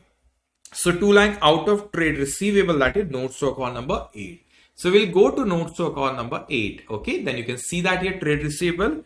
A debt outstanding for a period exceeding how much? 6 months 52. It's a total amount is 2 lakh. So how we find it out? 1,48,000. That is 2 lakh minus 52,000. Okay, that will come 1,48,000. Correct? Okay. Now, then it says that here now, advance is that. Now, please understand this point. Advance is whether we have taken advance or given the advance. We have given the advance because it is appearing on as debit balance, an asset as debit balance. So you have to go to basics of accounting, and I strongly recommend. Soon I am going to upload the series of basics of accounting. You have to watch that. Okay, that will help you to, from very basic. I will start in that series. Okay, now advances. So can I say it liability? No, because it is written on debit balance. It is a debit balance, an asset as debit balance. Okay, so advances, where it will come? It will come on asset side. So do you know that this is one in asset side? Okay, just give me a minute that here. Okay, in asset side, advances, there is a column. Yes, you can see that short-term loans and advances. That is how much? 42,007. There is no adjustment. There is no need to prepare notes to account for that. Okay. Then here, they say dividend payable. Okay, dividend pay. We are liable to pay dividend. Dividend once we declare, we are liable to pay within. I mean, we have a period, but here in balance sheet, anything which we are liable to pay within 1 year, that will come as a current liability. So it will other current liability, because there is a separate column for dividend payable. It will come other current liability, 60,000. So you can see that dividend payable, other current liability, how much? 60,000. Okay. Then we have here profit and loss account. It is a part of reserve, and so it is a surplus. That is how much? 86,700. So it will come under reserve and surplus, 86,700. Simple. You are going to score 14 out of 14. I'm telling you. Very sharp student. Cash balance. Cash and cash equivalent. 30,000. So I will go to cash and cash equivalent. Notes to account number 9. So notes to account number 9. Cash and cash equivalent. Here, cash in hand is how much? 30,000. Okay. Then they say that here now. After that, we have a bank balance. How much here?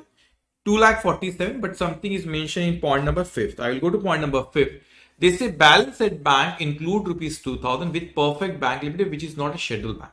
So remember that we have to mention how much balance we have with scheduled bank. They say which is not a no, with a scheduled bank. If you go there and if you see that here, okay, bank balance.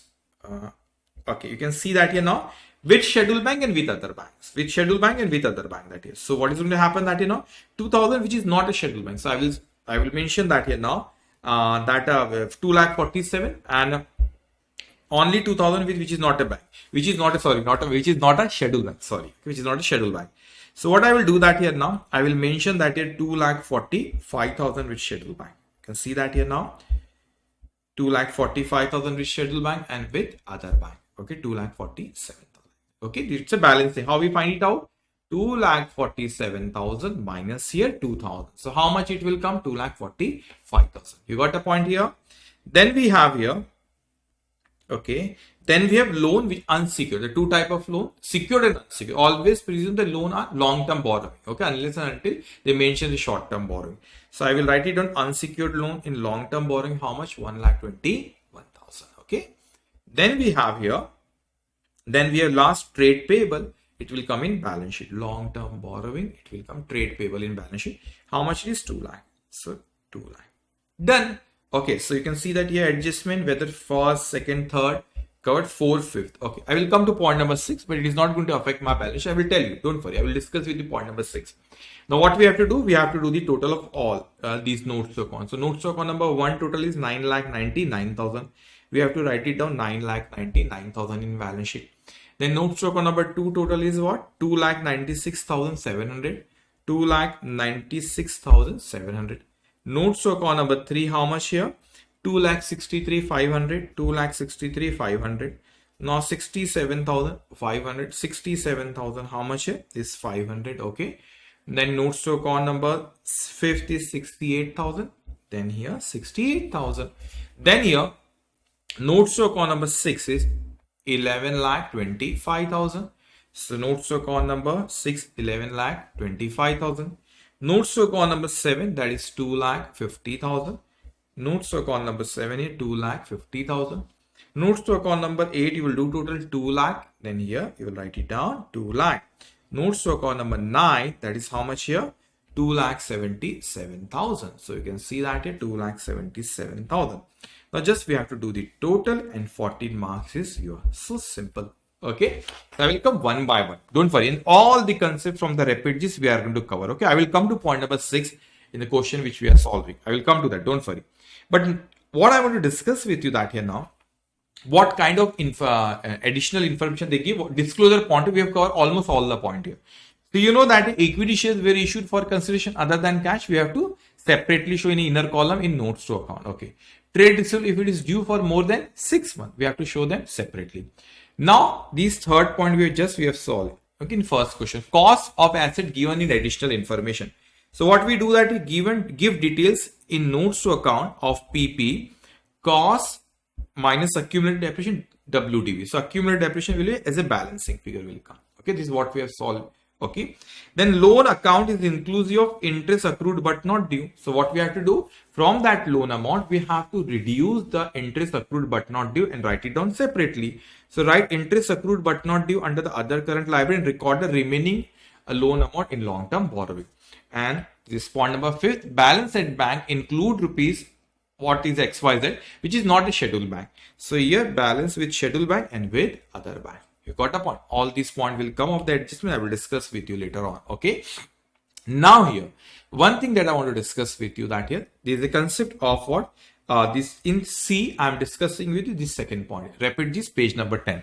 What happens? There is a concept of contingent liability and commitment. That what does it mean? Contingent liability and commitment means I am talking the commitment. We have certain commitment that here. Okay, I will come to contingent liability later on. But we have certain commitment that we have not yet done. We are going to do, we'll do it in future. Okay. So they say that have to be disclosed in a notes to account as a contingent liability and commitment. So they say company had a contract for erection. This is a common ICRs. Company had contract for the erection of machinery which is still incomplete. So we have certain commitment to do that. We have not yet done. So okay. So that we'll do in future. So show as commitment in notes to account. So you can see that same point here. Okay, the point number 6 that. Okay, point number, just give me a minute. Okay, point number 6, you can see that, sorry, last 6 here. Now they say that here now, the company had contract for the erection of machinery of rupees 1,50,000, which is still incomplete. It means the commitment which we have not yet done. So we have to show, you can show below the balance sheet as well. And at the end also, you have to write it on one note. Okay, yes. Note. This note can be written below the balance sheet as well. No problem. At the end, you can write estimated amount of contract remaining to be executed on capital account and not provided. There's some contract which we have not yet executed. Okay, incomplete contract that we have. Okay, that will execute in future. That is amount how much? 1,50,000. So it is not going to affect my balance sheet here, but we have to disclose it as per schedule 3. Okay, so this book will help you that here now to revise entire syllabus that day. Okay, so in less amount of time. Okay, once you're familiar with all these pages and all that, before the examination, that on the day of, especially on the day of examination, in 2 hours or 3 hours, we'll revise complete all the concept there quickly there. Okay, now we have solved question number 1 that here. Now I discuss with the balance sheet part. Okay, but what happens, they will ask you for balance sheet as well as what they will ask you for profit and loss account. So we discuss about the balance sheet that and all the notes to account which are related to the balance sheet. Now what I will do with you, now I will discuss with you the items of profit and loss account. So how we prepare profit and loss account that here. So if you're coming from the foundation or from the graduation that day, maybe you have solved in foundation 100% you solve the proprietorship or partnership, the P&L account. So what you do there, you prepare trading account as well as P&L account. But here as per schedule 3, we are going to prepare only P&L. So what about items of balance sheet, the trading account? Those items will also come in your profit and loss account. So it does not mean that if we, obviously for the company, we have to follow the schedule 3, but it does not mean that the basics of accounting is going to change. No, basics of accounting never going to happen that it is going to change. It will never change that. It will be same income, that income and expense now. Asset and expense has debit balance, income, liability, capital has credit balance. Basics of accounting will never change. The way we are presenting, that is also good. That only is going to change that only is going to change. Okay. So now what we'll do that, we'll discuss how to prepare profit and loss account. I'm telling you that in the same manner, you are going to prepare the balance sheet in an examination. You are 100%, you are going to score 60 plus in account by watching this marathon or revision series on ASI. 100%. I'm damn sure that. Just you have to follow my instruction and you have to do the practice. Okay. Now, what we'll do that here now, here, how to prepare a profit and loss account. Just the presentation style changes. Okay. Now understand that here. Now always remember that part 2 will always be a profit and loss account. So when you prepare financial statement, suppose they ask you that here to prepare balance sheet as well as P&L account. Okay, let me see that here in question number 2 is on the balance sheet only, or P&L account also. P&L account also. Correct. Yes. So all I cover all these super 50 questions in such a manner that here, like in the today we are solving these financial statement. So in such a manner I have covered all the questions that all type of adjustment is going to cover in these 5 questions that are the financial statement that here. Okay. Even if 1 or 2 left, that I will cover it from the rapid list. All the concept we are going to cover here. Okay. Now what happened that here? So if they ask in the same manner you're going to prepare balance sheet and examination, same format. Okay. Now very important point. Now what happened that here, the balance sheet, they say as per the schedule 3 part 1. So you may do argument that if they ask you in examination to prepare balance sheet as well as profit and loss account. So what if they ask you supposed to prepare balance sheet as well as what profit and loss account. So you may say that yes sir, but we have to prepare P&L account first because the part 1 should be first. You may argue that. I say why? You see, sir, the reason is that the profit which is going to come in my P&L account, that I will write it down in my balance sheet under reserve and surplus. I agree with you. So still, first you will write it. First you will draw the format of balance sheet, that is part 1. Then you will draw the format of P&L account, that is part 2. Obviously, when you will close down these P&L account and balance sheet, first we will close down P&L account to find it out the profit, because that profit will be part of reserve and surplus that here. Okay, but still you will always prepare first balance sheet, and then below that you have to prepare profit and loss account, because as per schedule 3 part 1 is balance sheet and part 2 is profit and loss account. So what we'll do that here now, we'll discuss in detail that the format of P&L account and all the notes to account of profit and loss account. Okay, now what happened when you see this P&L account that is, so how will prepare that here? You will write it down that here now, revenue from operations, that here. Okay, revenue from operation. Okay, just give me a minute. This is not, there is no line here.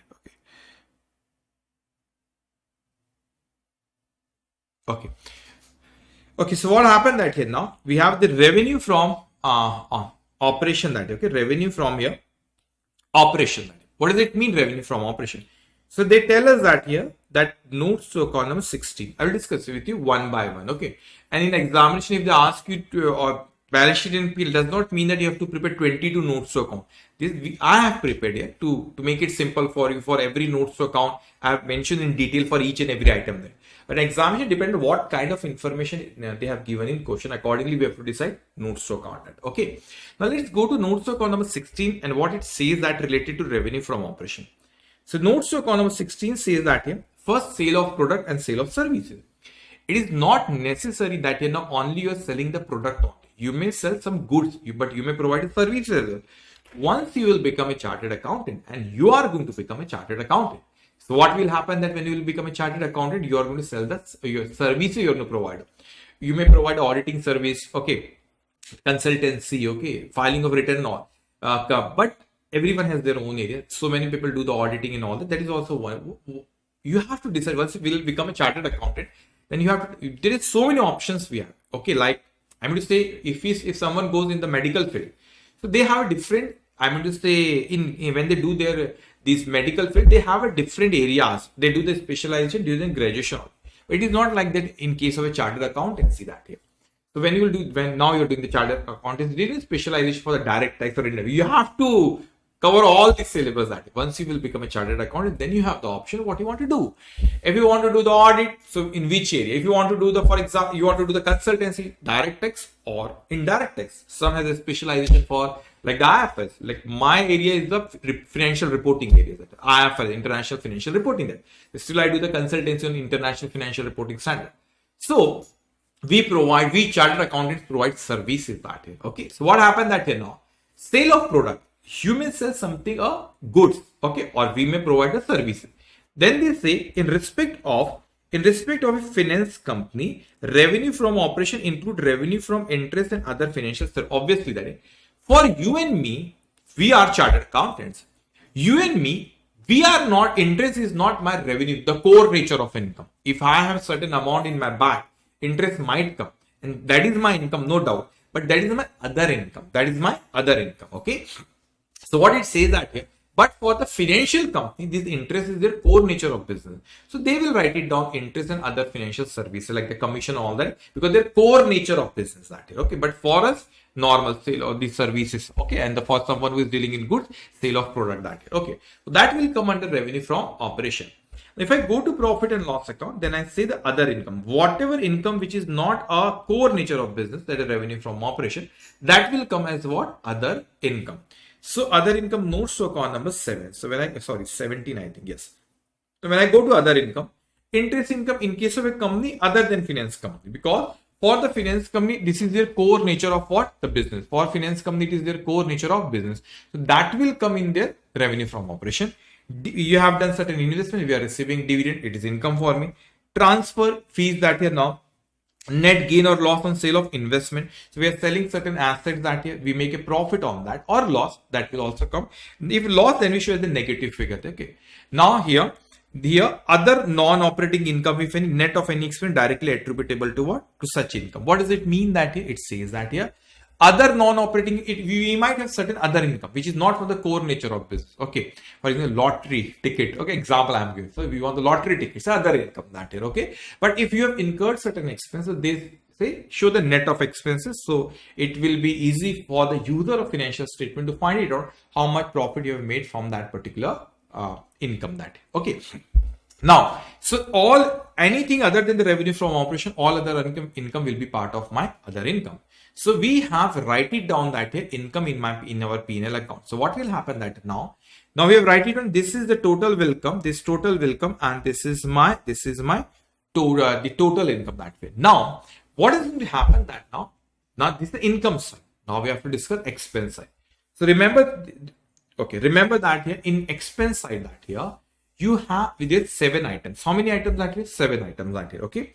And in those 7 items, we will discuss each of them one by one. Now understand, first, second, and third, they are related to each other. What I'm saying that now, when it's come to the expenses, first of cost of raw material consumed, then purchase of stock in trade, there is no notes to account that, and change in inventories of finished goods, WIP, and stock in trade. Listen very carefully, because these 3 points are connected to each other. Okay, what I'm saying to you, listen very carefully now. What happened that here now? First they say cost of material consumed. What does it mean? What it say? Cost of material consumed. They are talking about the material that they're talking about the material consumed. You know what does it mean that consumed? Consumed means that here now opening stock plus purchase minus closing stock. But remember that I'm talking about only raw material. Okay, only let me write it down. I have raw material. I have let's say that here finished goods. I have here this WIP, and I have stock in trade. What is stock in trade? We are not dealing in raw manufacturing income. Just we are not manufacturing. We purchase and sell at a higher. We have stock in trade. So I here in point number 1, I am just talking about a raw material only. I don't care about finished good, WIP, and stock in trade. I am just talking about what? The raw material here. So what is going to happen when I say raw material? So they say cost of material consumed. What does it mean? What cost of material consumed? It means that here, okay, it means that here now that here opening stock of raw, we're just talking about the raw material here only, okay? Opening stock of raw material, purchase of raw material, and closing stock of raw material. Now the discussion of raw material done here. So we are not going to talk about, and it means the first point cover exclusively about the raw material. So opening plus purchase minus closing stock. Okay. Now I will come to note stock on number 18. Don't worry. Now listen me carefully. Now here second point comes purchase of stock in trade. If I'm a manufacturing company, I have to purchase the raw material. That purchase will come here. That purchase will come here. I have to, if I'm dealing in raw material that here. So sorry, if I'm a manufacturing company, my purchase will come in first year. But if I'm not dealing in what? I'm not a manufacturing company. So my purchase will come here. Purchase of stock in trade. Now how to find it out in question that here? Whether they have given us the figure of purchase. Whether that figure of purchase is of raw material or of the stock in trade, how will find it out?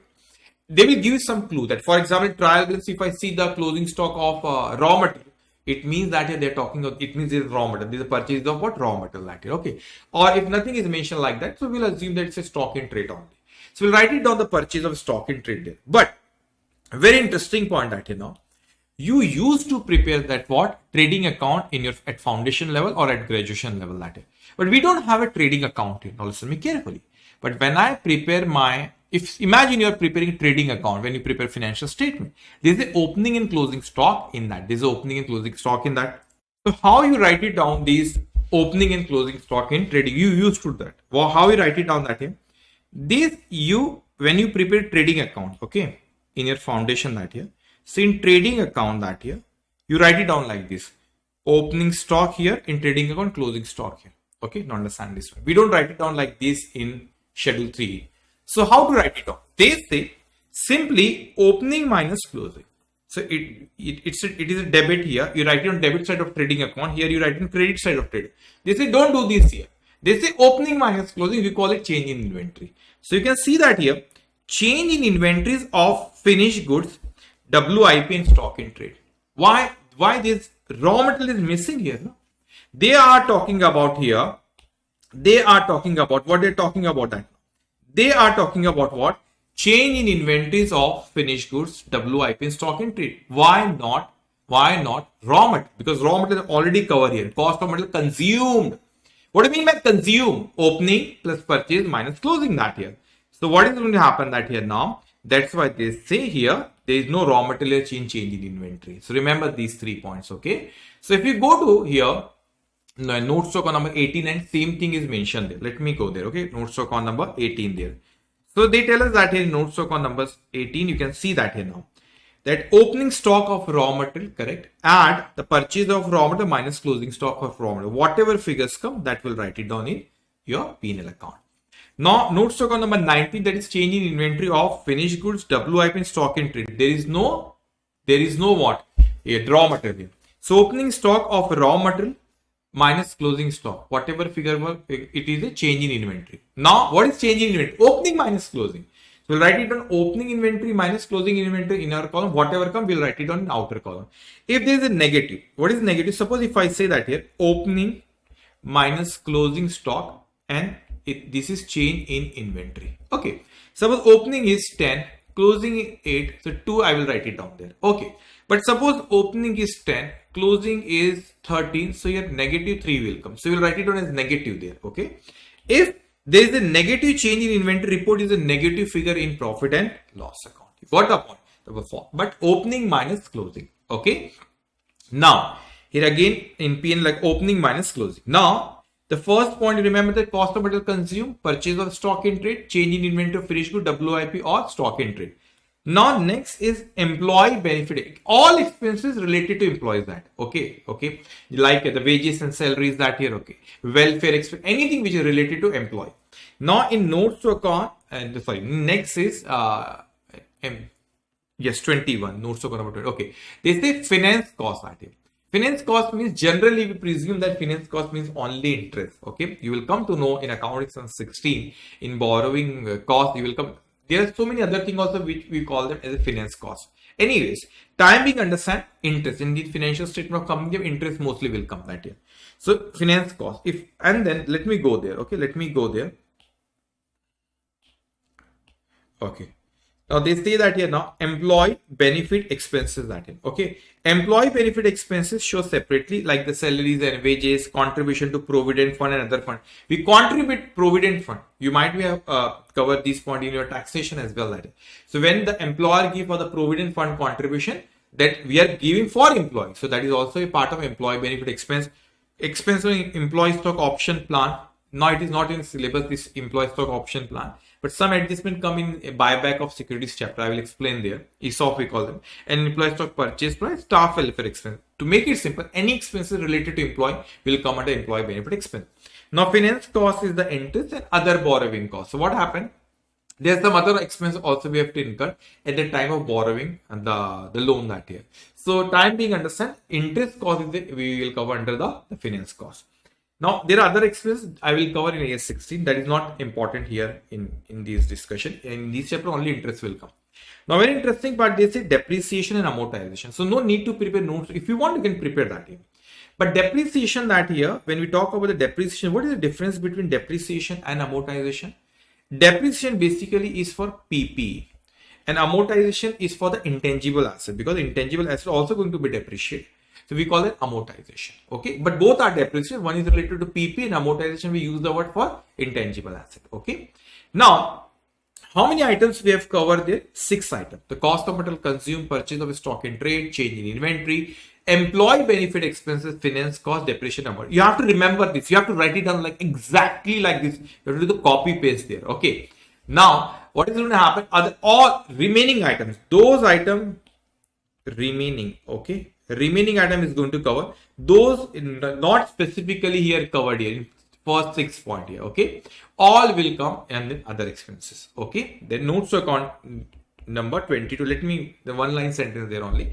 They are saying that all the item which is not covered in the above 6 items, they are going to cover under the other expenses. It means this is the total of, okay, total expenses should come here. Okay, now this is the total of, okay, this is the total of what? Just give me 1 minute. Okay, now this is the total of what here is the total of expenses that here. So can I say that here this income minus expense, that is profit. So you can see that income minus expense, that is what profit will come. Then if any tax on that, we'll write it down tax here. They will mention in question and the profit after tax. And this profit after tax, let me tell you that here it will go to reserve and surplus. And provision for tax, if you're creating a provision, we pass entry profit and loss account should be debited here, and provision for tax account will credited. So this P&L, it will be debited to P&L account. The provision for tax is a part of short-term provision, and remaining profit will go to reserve and surplus. So simple. Okay. Now will come. Now, always my intention that's why I use these taglines that simplify accounts like never before. My intention always when I don't want to make things unnecessary complex. We are going to cover 100% each and every concept. I'm not going to leave any concept. We are going to cover 100% each and every concept we are going to cover here. But at the same time, I don't want to make things unnecessary complex. My intention is to simplify each and everything for you. Okay, and you are going to score good marks. Definitely, you are going to score good marks. Just we focus that and listen. Okay. Now here, we have covered the concept of P&L account. So we have already discussed here about the balance sheet and P&L account.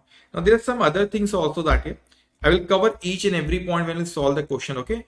This is one more concept of the divisible profit that I will cover at the end. Last, I will cover the divisible profit. Okay. What is this divisible profit? I will divide. Okay. Now all these adjustments, when the relevant point will come, I will discuss with you. So what we'll do that here now, we'll solve the question that now. Okay. Question number 2, 3, and 5. The 4 is on divisible profit that will cover at the end that year. Okay. Now all these points I will discuss with you. Don't worry. This contingent liability, this dividend declared, additional information, each and every point we'll discuss. Okay. Now, and all the adjustment we are going to cover. All these adjustment. Okay. All these adjustment. Don't worry. Okay. Now, come to question number 2. Okay. Question number 2 in the top 50 questions, page number 4. Okay. Question number 2, page number 4. Come there. What mentioned that following is the trial balance of Delta Limited as on 31st of March 2021. Figures in 1000. So landed cost 800, cost in arrears 5, cash in hand 2, plant and machinery at cost 824, trade receivable 120, inventories interesting on 31st of March 21. What is this 31st of March 21? Okay, this is closing stock. Okay, then here cash at bank 28, adjusted purchase. This is very interesting. Adjusted purchase that. Okay. Now 400, factory expenses 80, administrative expenses 45, selling expenses 25, debenture interest 30. Now credit balances, equity share capital, shares of rupees 10 each 500, 10% debenture 300, general reserve 150, profit and loss account balance on 1st of April 20, and that is 75, securities premium 40, sales 1200, trade payable 30, provision for depreciation 115, suspense account 10. Interesting. Okay. Now additional information, the authorized share capital of the company is 80,000 shares of rupees 10 each. So something is mentioned about the share capital. Okay. Something is mentioned about the share capital in point number A. So let me write it down, point number A here. Okay. Then here, the company revalued the land at rupees 9 lakh 60. Something is mentioned about the land in point number B here. Okay. Then equity share capital includes shares of rupees 50,000 issued for consideration other than cash. Point number C. Okay, share capital. Now, suspense account of rupees 10,000 represent cash received from the sale of some of the machinery. On 1st of April 2020, the cost of the machinery was rupees 24,000 and the accumulated depreciation thereon being rupees 20,000. The balance of plant and machinery given in trial balance is before adjustment of sales of machinery. Okay, sale of machinery. Okay, so in suspense account in point number D, it is mentioned that here and here plant and machinery, point number D. Okay, then here depreciation is to be provided in plant and machinery at 10% on cost. So point number E. So plant and machinery depreciation, point number E. Then balance at bank include rupees 5,000 with ABC Bank Limited, which is not a scheduled bank. Okay, point number F. So bank balance, debit balance, point number F. Okay. Now make a provision for income tax at the rate 30% and trade receivable of rupees 50,000 are due for more than 6 months. So trade receivable, point number H. Point number H that. Now you're required to prepare Delta Limited's balance sheet as at 31st of March 21 and statement of profit and loss with notes to account for the year ended 31st March 21 as per Schedule 3. As per Schedule 3, ignore previous year figures and what taxation. So they tell us that here to prepare what balance sheet as well as what profit and loss. What is our first step that here? We have to prepare the balance sheet and profit and loss account. The same format that you have to do, the copy and paste. What is that we have discussed in Rapid Gist? Okay. So what you will do that here, you will prepare balance sheet and profit and loss account. So you can see that here the balance sheet that here, they will write it down this share capital and this shareholders funds. Then liability side, non-current liability, current liability. Asset side, non-current asset, then current. But remember that even though they have not written all the items, but you have to remember all these items. You have to exactly copy paste. You have to do balance sheet in examination. Whatever point I have cut it down here, no need to write it down. It doesn't mean something incorrect is written there. It means that it is mentioned in Schedule 3, but IC don't ask you on those points. Okay. So otherwise you have to copy paste the balance sheet like that only and the P&L account like that only. Okay. So I will come to the notes to account, which notes to account we have to prepare. Okay. I will come to that here. Now understand this point that here. Now to decide that here, which notes to account we have to prepare that. Is it visible? Okay. Now first, okay. So first always remember that here we have to prepare notes to account on share capital. Second is on reserve and surplus. And third is on what? Long-term borrowing. Okay. I will give number later on that here. Okay. Now share capital, reserve and surplus, and long-term borrow. Understand the strategy, how it will solve in examination that here. Okay. Now let's see that here now on which point there is a adjustment that here. You can see that here land is related to PP. So we will prepare on PP that here. Okay. Property, plant and equipment. It is not necessary exactly you have to think like. I'm going to say exactly you are going to prepare same number of notes. It might be one or two. It might be here and there. It's okay. Okay. Then here, this D and E point talks about the plant and machinery, that is PP. We already trade receivable. So we'll make a trade receivable on trade receivable. Okay, trade receivable. Okay. Then here, cash at bank is mean cash and cash equivalent. So we'll write it down here now. Cash and cash equivalent. Okay. Then here, after this, equity share capital, we have already prepared that here. A suspense account, no need for that. We'll have to prepare one account. I will tell you that. No need, there is no notes on suspense account. I will tell you what is the suspense account and how we have to rectify it that. We'll discuss that. Don't worry. So these are the notes to account that we have to prepare. Now it's on us that because there are certain point, for example, provision for income tax, these point. Okay. Now provision for tax is going to come in short-term provision. We'll pass entry, one debit, we'll debit to P&L account, and second effect will come in short-term provision that here. So if we want, we can prepare short-term, long-term borrowing. There is no short-term provision that here. Okay, now understand this. Now these are the adjustment, these are the notes to account of balance sheet. Now let's talk about the P&L account. So in my P&L account, always remember that there is one notes to account will always 100% will come on other expenses, because there is a 6 item. If it is not coming in those 6 item expenses, we have to write it down in other expenses that here. So one will make on other expenses that here. Okay. Now it's on us, not mandatory that here now. As I can see that here now, we have, you can also revenue from only the sales figure is given there. So no need to prepare from revenue from operation that you will directly write it down there. Okay. But what happened that here, as the interest is given, not necessary. Even interest, you can directly write it down with the debenture interest in finance cost directly in P&L account, not necessary that here. Okay. Now, what is going to happen that now, you can see that income side, if I see that here now, general expense, security, trade provision for suspense account. Okay. Now, but you have told something here on profit of, just give me a minute. Yeah, I'm thinking something here. Okay. There is one more thing is going to come in other income, because they sold one asset here. And I can see that they sold it on profit or loss, whatever. If loss come, we have to show as a negative figure. So it's on us that here, not necessary. You can prepare on other income and you can prepare on finance cost that here. Okay, why? Because one asset we are selling and we are selling at profit, so that will come under other income, and interest is also given. Not necessary. Even if you don't prepare this other income and finance cost, it's okay. It's okay. Okay. You know why I'm not preparing it for inventory that year? The reason is that no inventory is mentioned like the raw material, finished goods like that. So there is no more than one item here for inventory. So no need to prepare for that. So how many notes to account that here? I think we can prepare that here now. 1, 2, 3, 4, 5, 6, 7, 8, 9, and 10. Is it necessary that when you will solve in exams of the same question, you might prepare 11, you might prepare 9, you might prepare 8, no problem in that. Okay. The point that I have highlighted with green color, that I have written with green color, not necessary to prepare. Okay, it's honest. Okay. Now, what we have to do, this is your approach in examination. Okay. Now we are ready. We know what is the process. Don't worry about the adjustment and all that I will discuss with you in detail that here. Okay. Now, what is going to happen that here now? What we'll do that here, we'll write it down one by one item from there. Okay. Now, first is the land. Where it will come land will come PPE. So first, let me write it down all these figures, because mostly the information which is given here is adjustment nature, not just a disclosure point, revaluation, adjustment. I will explain each and every point here. Okay.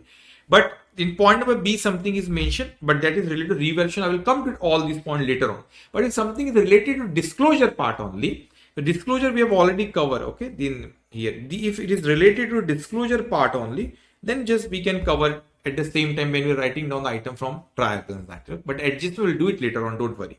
Now, the first item is land, where it will come PP. So I will write it down in PP that here. Okay. Notes stock on number 5th that here. Notes stock on number 5th, PP. So I will write it down there. How much is the opening balance of land? You can see that here. Opening balance of land. How much here? 800. Okay. Our figures are in 1000. Then we have here the calls in arrears. I told you that how we do the share capital. We have to deduct from the share capital 5. So I will deduct from the note stock on number 1 share capital that here 5. Okay. Then we have here cash in hand, where it will go cash and cash equivalent 2. So we'll go to notes to account number. Okay. Notes to account number 7. So you can see that here notes to account number 7 that here now. Okay. Trade notes to account number 7 that is cash in hand. How much here? 2. Okay. Simple. Now we have that here after this. We have plant and machinery. There are some adjustments. We'll discuss those. How much we have the plant and machinery? 824. So I will go to PP. I will go to PP, plant and machinery 824 opening balance. Okay, just listen carefully. Okay. Now 824. Then we have here trade receivable. Okay, this is related to disclosure. If you want, you can cover it right there. 120. So point number H, it is mentioned point number H that here. Trade receivable of rupees 50,000 are due for more than what? 6 months that is. So what we'll do that for more than 6 months is 50,000. Okay. So how much the total trade receivable? 120,000. So we'll go to trade receivable, notes to account number 6 that here. Okay. Notes to account number 6. So we'll write it down then here. Total is 120. Due more than 6 months is 50. So remaining is this balancing figure 120 minus 50. How much it will come? 70. Okay. Now we have here. After this, we have inventories. Where it will go? It will go to balance sheet inventories. Okay, balance sheet inventories. It will go 96. So in inventories directly balance sheet. No need to prepare it. They have prepared notes. Okay, listen. That by mistake that here. Okay. Okay, no problem. Okay. Okay. Now understand this point. So inventory is how much that here? Inventory is no. What happened? What the current asset 3 item, that is total. Okay.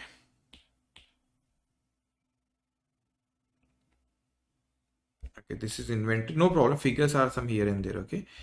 And then inventories, this is trade receivable, and this is cash and cash equivalent. Okay.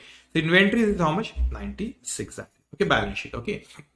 Now, all remember that item of trial balance, we are going to write it down at one place. On cash at bank, where it will come? Cash and cash equivalent. But we can cover this point. How much cash and bank we have? 28 that we have. Okay. So point number F. So it is mentioned that here balance at bank include rupees 5,000 with ABC Limited, which is not a scheduled bank. Okay. So it means out of 20 that here, out of 20 that is the 5 is not, which is not a scheduled bank, that here. So how it will come that here now? So they are saying that here now is the you can see that here now. This is the, they have bifurcate here. So which is not a scheduled bank is 5 other bank. Okay. So how this 23 come there? It is 20. It is a total minus 5 like that, 23. Okay. This is a total of cash and cash equivalent. How much it is? 30. Okay. Then we have here now, after this we have, this is very interesting, adjusted purchase that. Okay. So now what happened is we cannot write it down here, opening. Okay. First of all, what is this adjusted purchase? Adjusted purchase itself means that here now, opening plus purchase minus closing. And it is not this is not a raw material that here.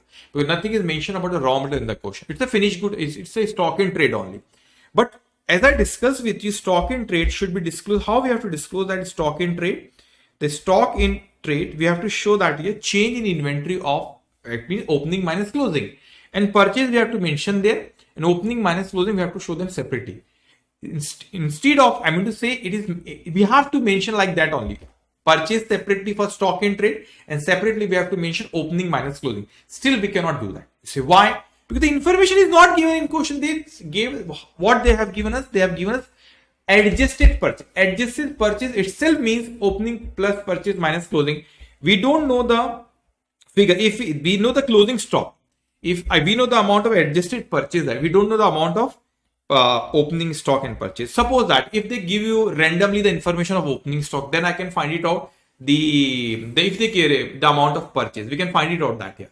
But the information is not given in the question that here. So what is this adjusted purchase? Let me tell you what I am trying to tell you that here. Adjusted purchase is equal to opening stock plus purchase minus closing stock. This is adjusted purchase. But when I prepare my financial statement, I have to show them purchase separately and I have to show them change in inventory separately.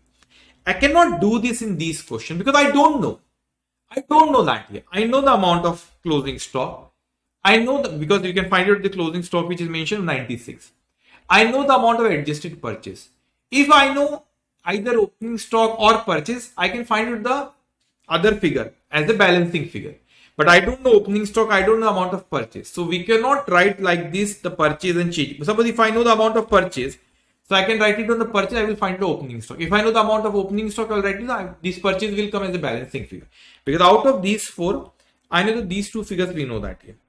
We don't know these two figures. If we know openings, we can write it, we can find the purchase as a balancing figure. If we know purchase, we can find the opening as a balancing figure. But we not mention. So we cannot bifurcate in question like this purchase and change. We cannot do that. We cannot do that. I mean to say, as per schedule 3, we have to do that. Still, we cannot do that because the information is not given in question.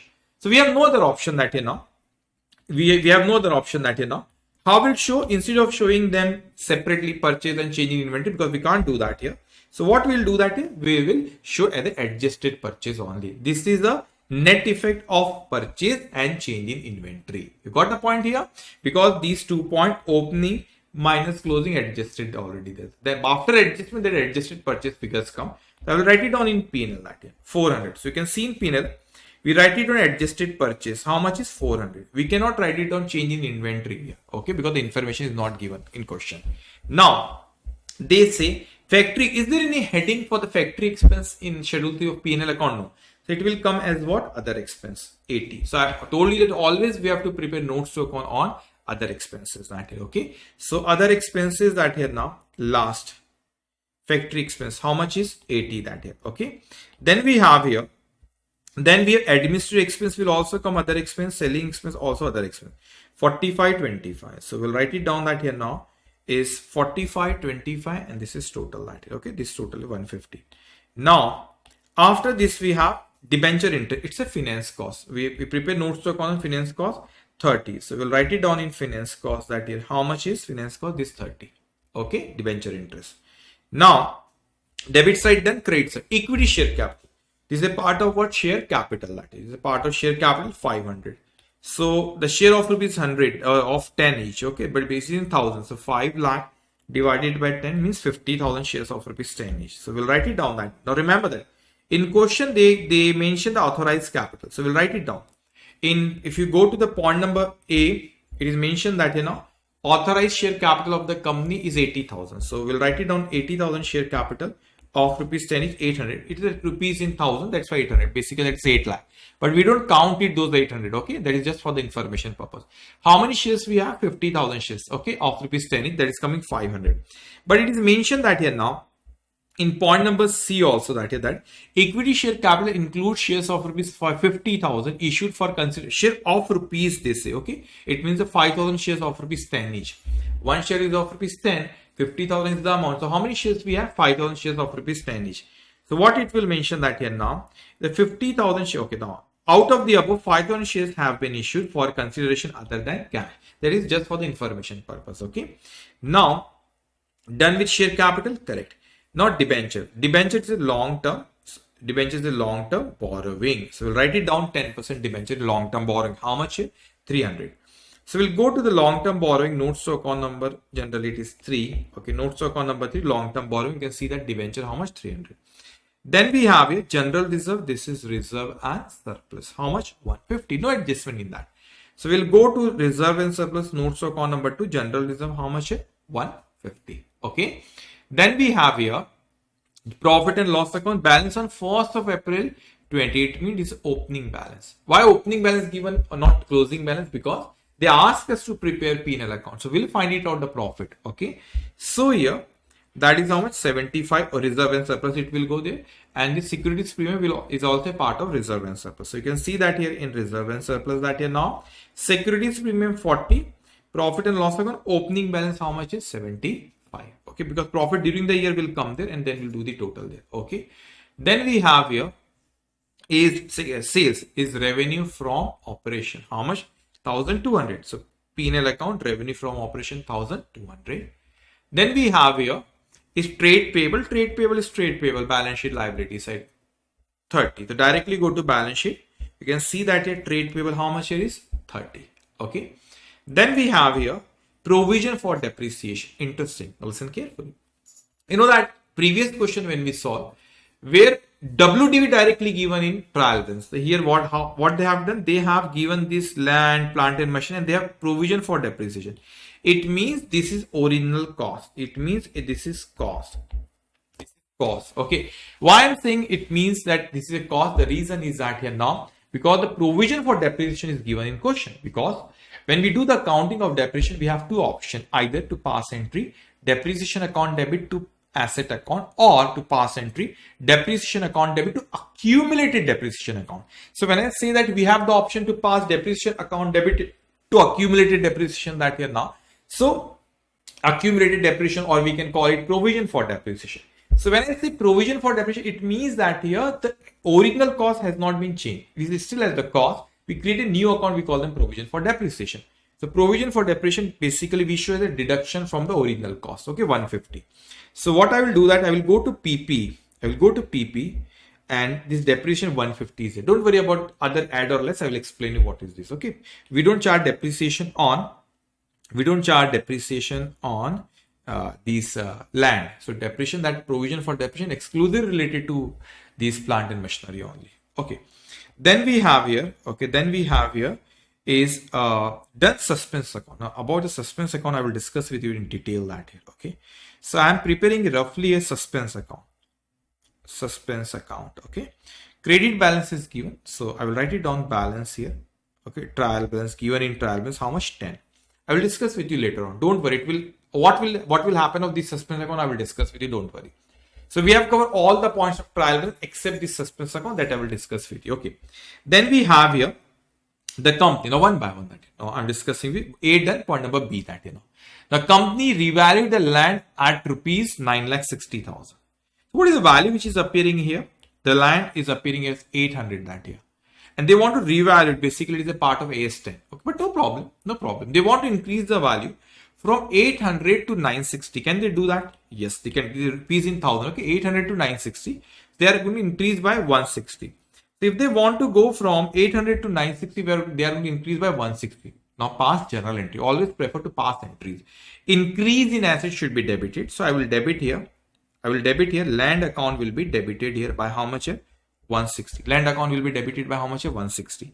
So 960 minus 800. Because we are increasing the value from 800 to 960. Increase in assets should always be debited. Basics of accounting. Okay. Now we are going to credit here. Revaluation reserve account by 160. So what entry we have passed here? We pass entry land account debited by 160 and revaluation reserve account credited by 160. You got the point that here now. Now why to effect? Because it's an adjustment. Okay. Now we'll cover one by one. You can see that here now. Just give me a minute now. First point, not second, not yet done. Third, fourth, fifth, sixth, seventh.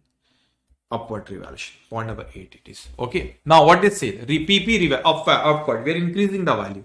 So what effect we have to give? That is add to the cost of the PP. This is the first effect. We are going to add to the cost of the PP.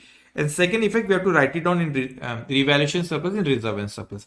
But always, not listen one thing that you are going to become a chartered accountant, okay, or CMA, whatever you are going to become a professional.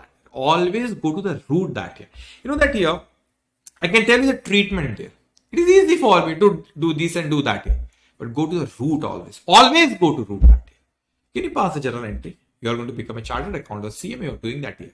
So what entry you have to pass for that here? Increasing asset, I am increasing the value from 800 to 960. That I have to increase by 160. Increase in asset should be debited. So debit here, property, plant and equipment, credit, revaluation. Reserve has credit balance. So increase in reserve and surplus should be credited. Revaluation surplus will be credited there. Okay. Now, so what are the two effects that first effect, we have to add to the cost of the people in this second effect. Okay. So this book definitely, basically you will come to the importance of this book on the after your advanced accounting paper that year. Because it is going to help you so much that year to do a multiple revision that year. Okay. Each and every point is mentioned in this concept book that year. Okay. So add to the cost of the PP and second effect is what? Revaluation reserve account. So what you will do that here now? Cost of the PP will be add to the cost of the PP. Okay. So let me come here. So I will add 160 to the land and I will write it down 160 in revaluation reserve account. So I will go to this, my working, I will add PP. Okay. PP land. You can see that here land 800 that here now. I will add 160. This is the first effect. Okay. Total is 960. Okay. The first effect that here. What is second effect of 160? Revaluation reserve. Where this revaluation reserve will come? Under reserve and surplus. You can see that here this 160. Revaluation reserve 160. Okay. Now, if again, I will come to question here now. What it says that here now? Point number 2 done. B done. C done. Okay. D. D is very important. Okay. Now listen very carefully that. Now, always go to the root. Now, listen, very, very important point now. This is suspense account. Where you find out this suspense account? They say this suspense account. Okay. Now, this suspense account. Okay. Suspense account of rupees 10,000 represent cash received from sale of what? Sale of some of the machinery on 1st of April 2020. On the first day of the year, they sold certain asset and this amount represent 10,000 that they have received on sale of asset. So it means that here now, okay, this is suspense account. They represent the amount that they receive from the sale of asset. Now I'm discussing in detail with you. There is one step is the correct entry. The one if it wrong entry. Wrong entry means what they have passed here. Third is rectified entry. If you are from the CA foundation level, rectification error I am doing. They have done certain mistake. I will tell you, don't worry that. But go to the root here. Okay. Now, please understand. Let me change the color. So this point I am discussing with some other color. Okay, now understand that. This 10,000 which is appearing in my trial balance that here. That 10,000 is basically from that represent the amount that I have received on sale of asset. So they have passed some certain entry. What entry that they have passed in? They passed the entry. Cash account they debited here by 10,000. But they credited to account and they call it a suspense account. They call it suspense account by 10. This is the entry what they have passed. They passed the entry. Cash account they debited by 10 and they credited suspense account by 10. You got the point? This is the entry that they have passed here. Okay, this is a wrong entry that they have passed here. Okay. Now what happened that here now? But they say that here now, the cost of the machinery was rupees 24,000. What the cost of the machinery? It was 24,000. And they say the accumulated depreciation there was 20,000. How much is the accumulated depreciation on that machinery? That was how much? 20,000. So how much should be the WDV of that here? WDV is a 4,000. But in my trial balance, it is appearing at the original cost. I will come to that. But what is the WDV today on the date of sale? 4,000. We sold at 10,000. So the book value of asset is 4,000. We are selling at 10,000. It means we make a profit of how much here? We make a profit of how much here? 6,000. So how much profit we made here? We made a profit of how much? 6,000. To understand this one. So what should be the correct entry? The correct entry should be cash account should be debited by 10. It's a correct entry. We sold a machinery at a profit of how much here? Profit on sale of machinery. How much? 6,000. Okay. And will reduce the value of plant and machinery by how much? 4. This is the correct entry. The cash account debited by 10,000. We credit profit, it will go to P&L account 6,000 and value decreased by 4,000. Okay. Now what happened that, but this is the correct entry that they have passed. So that they have to pass. And this is the wrong entry, what they have actually passed. Now how to pass the rectified, how to decide the rectified entry? They debited here the cash account. They should debit cash account. They should debit cash account and they have debited cash account. They should debit cash account and they have debited cash account. No problem. Correct treatment. Now they should credit this P&L account. But whether they have credited P&L account, no. So they have to credit P&L account. Profit, that is 6. Now they should credit plant and machinery, but they have not credited plant and machinery. They have to credit plant and machinery by 4. Now they should not credit the suspense account. They should not credit the suspense account, but they have debited this.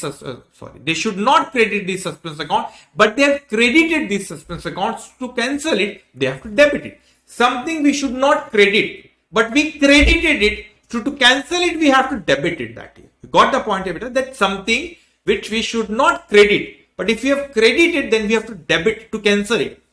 So I have to cancel that suspense account and I am to pass this entry. Suspense account will be debited here by 10. So this is a rectified entry. But it comes from this root that here. This is a correct treatment. This is wrong treatment. Now to rectify that wrong treatment, this entry that they have to pass it. This entry they should pass. This is what they have actually passed. To rectify, now we have to pass this entry only. But what happened that here now?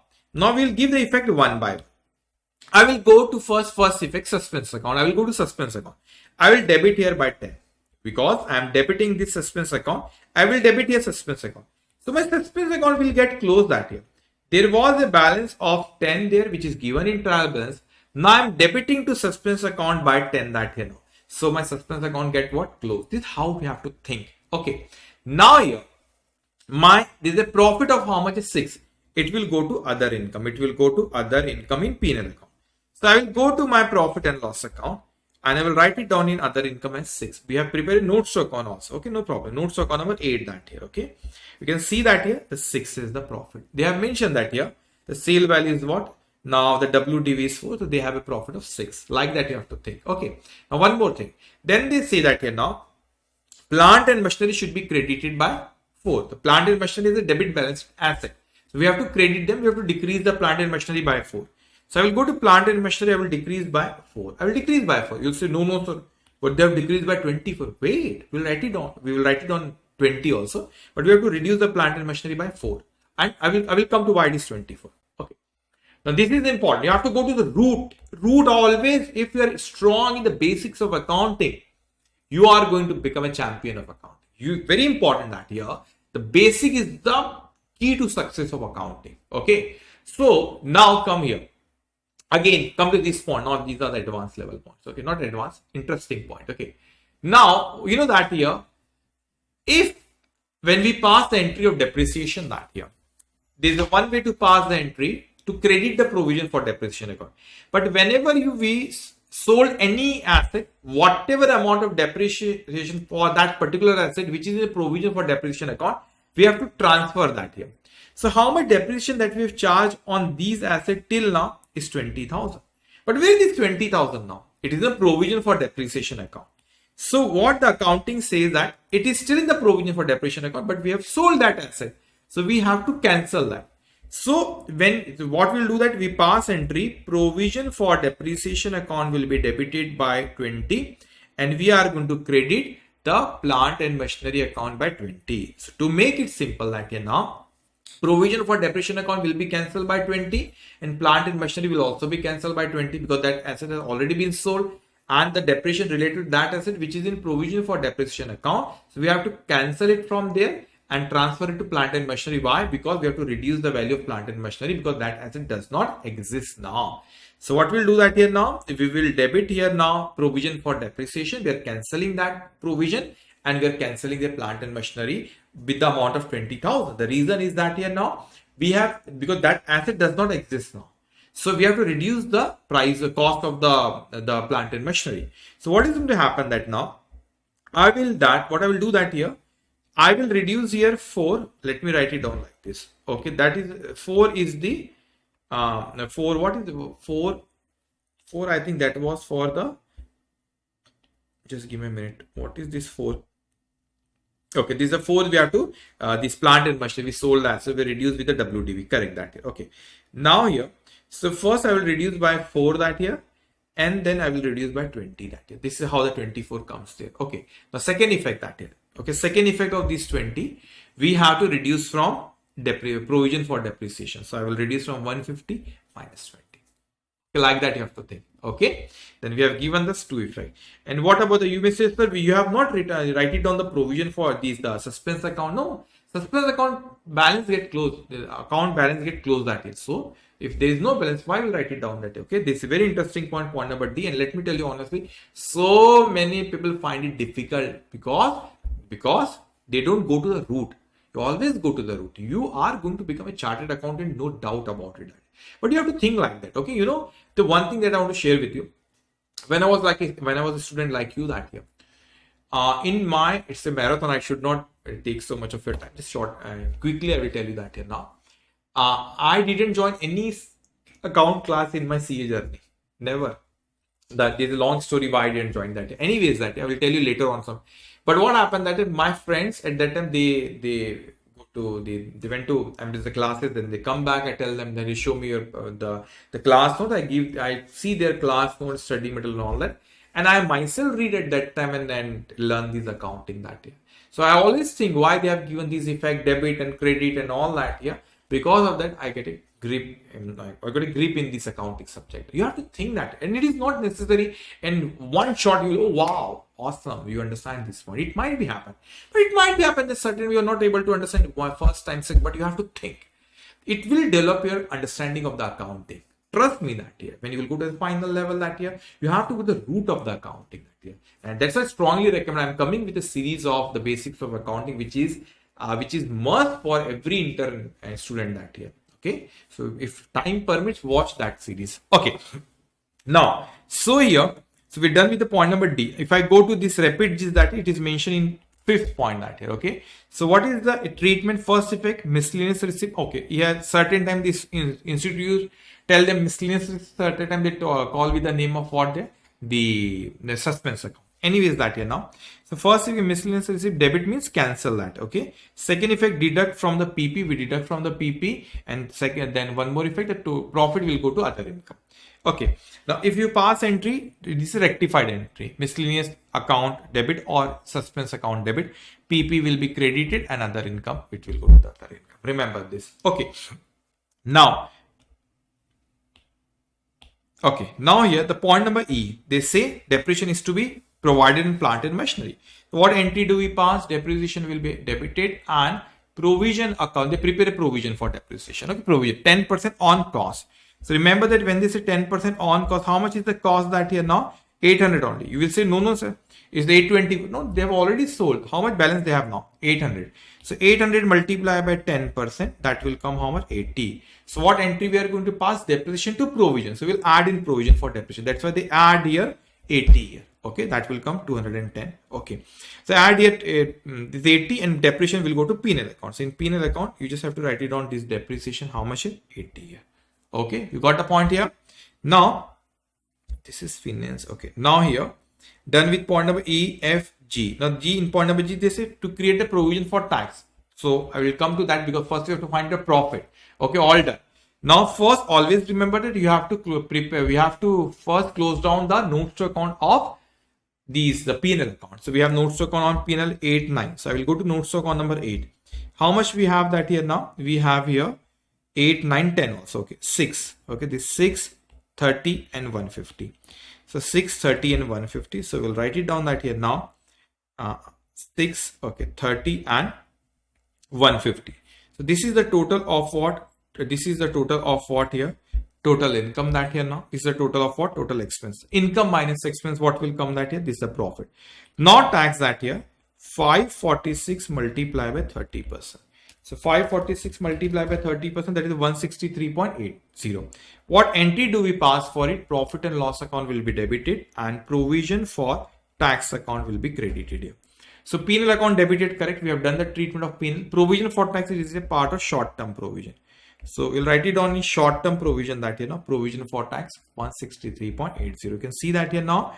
163.80, 163.80. Okay. Then here we have final profit. It will go to reserve and surplus. You can see 382.20. So in reserve and surplus 382.20. Done. Okay. Now what we have to do? One by one, notes to account will close it down. That is. So first is that here now. How much we have in share capital? 495. So we'll write it down that here in notes to account first 495. Second notes to account that here now. How much we? 807.20. So second notes to account that here now. 807.20. Okay. 7 point. Okay. Now third is what? 300, then 163.80. So 300 that here now. 163.80. Okay. Then we have here now is land 960. Total here is coming. This much is total is coming. Total 590 PP that here. Okay. But why? Now it should be more. Okay. There is a plant and machinery figure. Okay. This 1550. Okay. There is a plant and machinery. Total of PP is 1550. So you can see that 1550. Then we have there is this trade receivable 120 and cash equivalent 30. So trade receivable here 120, cash and cash equivalent how much is 30. So short term provision is this is a total. Okay, anyways. Okay, this is a total that here now balance sheet gets. Always remember that what is strategy that it first decide the notes to account that here now. Then write here all the item of trial balance, but give the reference number there. Okay, if something related to disclosure, do at the time of trial balance only, and all other adjustment do after preparation of trial balance. Then do the total of these notes to account, write it down in financial statement, and do the total of financial statement. Okay, now we're done with here the question number now. Second that. Okay, now what we'll do that here now. There's still what point we have covered till now. That is, let me first not yet, second not yet, third, fourth. Okay, fourth is also not yet. Okay, this also we have covered 6 points. Make a provision for income tax. So P&L account will be debited and will show under short-term provision. So what entry do we pass? P&L account debit provision for. It should not be short-term borrowing. By mistake, it is short-term borrowing. Short-term provision it is. Okay, write it down. Short-term provision it is. Okay. Okay, not borrowing. Short-term provision. Okay. Now depreciation also we have discussed that here now. Depreciation is to be provided. So what entry we pass? Depreciation account debit or PP account, or alternatively that here now you can, if provision for depreciation is given, the provision for depreciation can also be credited. Okay, depends what kind of information is given in question. Then what first and second, if deduct from PP, yeah, provision for depreciation we deduct from the PP, correct. Entry wise, Depreciation account debit to PP account will be credited, or provision for depreciation account will be credited here. Okay, and that provision for depreciation also we deduct from the PP. We're done with 7, 8, 9 not yet done, 10 not yet done, 11 not yet done. Okay, when it will come I will tell you that here. Okay, now what we'll do that here now, this part I will cover at the end. There are very interesting point. This is related to the forfeited of shares also. One adjustment will come. I will explain you. Don't worry that here. Okay. Now what we'll do that here now. Question number 3 we will discuss that here now. And so many points is going to come in question number 3. Now please come to question number 3. The following is the trial balance of Unmole Ltd as on 31st of March 22. Purchased 82,95,000. Wages and salaries 12,72,000. Rent 2,20,000, rates and taxes 50,000. Selling and distribution expenses 4,36,000, directors fees 32,000. Bad debt 38,500, interest on term loan 8,05,000, land 24 lakh, factory building 36,80,000.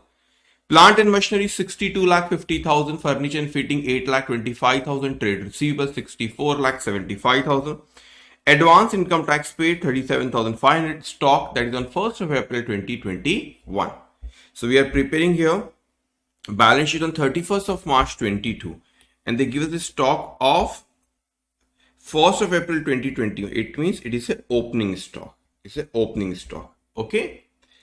Then here bank balance is 9,75,000 and cash on hand 1,31,875. Now credit balances here, sales that is 1 crore 25 lakh 87,000, commission 72,500, equity share capital 10 lakh, general reserve 10 lakh, surplus, profit and loss on 1st of April 2021. It's an opening balance of profit. Okay. Now because for this year they will ask us to prepare what? Here the profit and loss account as well. So that we will find it out the profit of this current year.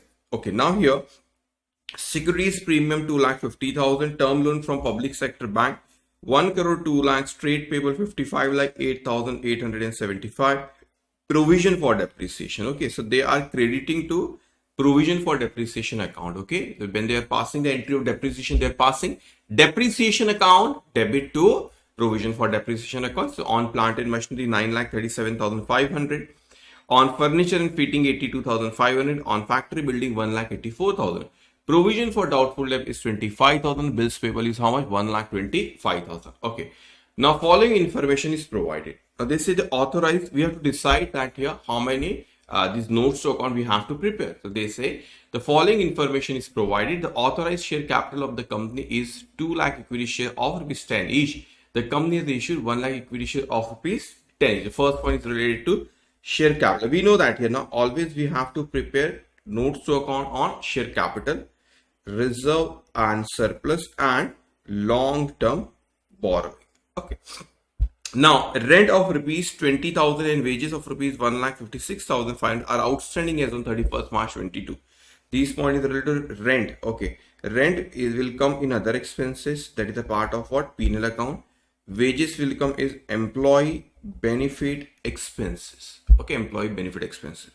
Now here provide depreciation at the rate 10% per annum on plant and machinery, 10% on furniture and fitting, and 5% factory building written down value.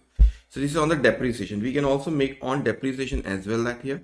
Okay, but I think here in solution we make a calculation of depreciation, but we also make it in the notes to account. No problem, because there is some working depreciation. Okay, no problem. So it is shown as a working note. I will discuss there. Don't worry. Then here they say that a closing stock, okay, on 31st of March 22 is rupees 11,37,500. This is what? Change in inventory. To remember that in our profit and loss account, how we find it out? That opening stock minus closing stock. And what we call them? We call them change in inventory that year. So opening stock is given in trial balance and closing stock is given in adjustment. And one more thing that you might think is why I'm not writing these references there. Basically that here, equity I can write it down that here now. Point number 1 that here. Equity I can write it down that here now. Point number 1. Okay. And yes, second, third, fourth, fifth also they make a provision for doubtful debt, that is a trade receivable. Okay, trade receivable. Okay, at the rate 5% on data, make a provision for income 25% for okay, this is 25% corporate income tax, that is short term provision. Okay, so we'll make notes to account on short term provision as well. Okay, then here transfer rupees 1 lakh to general reserve. I will discuss with you what is that. Will adjustment will come in reserve and surplus. Now the term loan from public sector bank is secured against the hypothecation of plant and machinery. Installment of term loan falling due within 1 year is rupees 17 lakh. Okay, so I will discuss with you this one, but this is a hypothecation. Okay, just give me a minute. That here we can write a point number 8 here. Okay, so this 8 point number 8. Okay. Now trade receivable rupees 85 lakh, 60,000 outstanding for more than 6 months. Okay, so ninth 2 points are there. Okay, we'll discuss that here. Ninth point, trade receivable.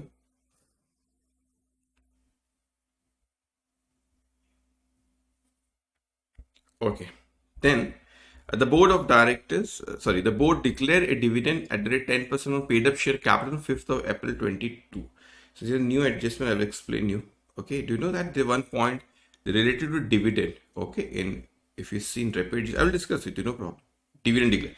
So in such a manner, I have decided to. I mean, this is the question that we are covering here, that are going to cover almost all the adjustments. If any adjustment not yet cover or not cover from the, if suppose that we are almost all the adjustment we are going to cover here. But at the end, I'll also cross check it with the whether all the points of repetitions has been covered or not. If any point missed, so I will cover there. Don't worry. Okay.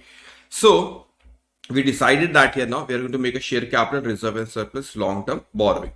Now understand this means certain time we have to see this trial balance as well, that to decide that here is there any need of the notes to account that here. So what is going to happen if I observe there? I can see that here now one is a trade payable is mentioned that here. Okay, this much is a trade payable is there. They have mentioned a bills payable. Basically, honestly, let me tell you what happened that in case of what is trade payable that here. Trade payable basically means that here creditors, okay, and bills payable. You know, bills payable, bills of exchange chapter. Okay, bills payable. Both of them we call them trade payable. As you can see that in question they give us the trade bills payable, and they give us here trade payable. Basically, they should not call it a trade payable that here. They should call it creditor. But anyways that here, okay, anyways that here, the bills payable and trade payable is given. So we'll make a note so on trade payable as well that here. Okay, so we'll write it down. They should use the word here creditor actually. No problem, but okay. Now here, so here we'll make a notes to account on trade payable as well. Now what happened that I observed that there are certain adjustment. Here that is the wages, something which is outstanding. The outstanding wages is a part of what other current liability. Outstanding wages. So it will part of what other, and wages. The rent is also outstanding. When you say outstanding, okay, wait, here wages and rent outstanding means that is a part of other current liability. So both will come in other current liability is rent and what outstanding rent and outstanding wages. So let me prepare so many. Okay. Okay, let me prepare here other current liability. Okay, and here is there a need for certain important cash and bank? Yes, they have here cash, bank balance and cash also. Both are part of cash and cash equivalent. So cash and cash equivalent. You don't have to worry. It might be, I decided this much. You may be more or less it might be happen that is. So one is share capital, reserve and surplus. Third, long-term borrowing. Fourth, trade payable. Fifth, other current liability. Okay, I will come to short-term provision. No, I will come to short-term provision. Don't worry. Then 6 is trade receivable. 7, cash and cash equivalent. Okay. Then here, oh, how can I miss one more thing that PP is also important. No? PP is also important. Just give me a minute. PP always remember that like we have to prepare for cash and we have to prepare for share capital, reserve and surplus and long-term borrowing. Like that we have to prepare for property, plant and equipment. 6, trade receivable. 7, cash and cash equivalent. 8, 9, this change in inventory. 10, employee benefit expense, and this is what 11, other expense. So you may think so why you have not prepared short-term provision, because there is a provision for tax even in question. So we can prepare that, but I know that here in this question I see and not prepare that here provision for taxation that is. But there is nothing wrong in that. You can prepare provision for what? Taxation. Provision for the short-term provision, not provision, short-term provision. So we may prepare 12. They have prepared 11, we may prepare 12. We may also prepare 10 as well. That is depends that here. Okay. So no problem. If you want, we can prepare add this short-term provision. Okay. So now we know that here, first what we'll do that they ask us to prepare what? They ask us to prepare balance sheet here and statement of profit and loss account. Okay. So what we'll do that here? First, we have to draw a balance sheet. You know the format that exactly like this copy paste that you have to do in examination balance sheet. Okay, your balance sheet should look like this. Okay, and then we will write it down that this profit and loss account and all the notes to account that we have decided we will prepare. And remember that we have to keep the space of how much that here. In each notes to account you have to keep the space of at least 5 lines that here. Okay, so let's start that here one by one. Okay, let's start one by one. So first is that a purchase. Where this purchase will go? It will go to profit and loss account directly. Okay. Now 82,95,000. So here 82,95,000. Okay. Then we have here after this is wages and salary. So it will go employee benefit expenses and we have prepared notes to account on that. Okay. So notes to account on that is 10. So we'll go there notes to account number 10. Employee benefit expenses. You can see that wages and okay, just give me a minute.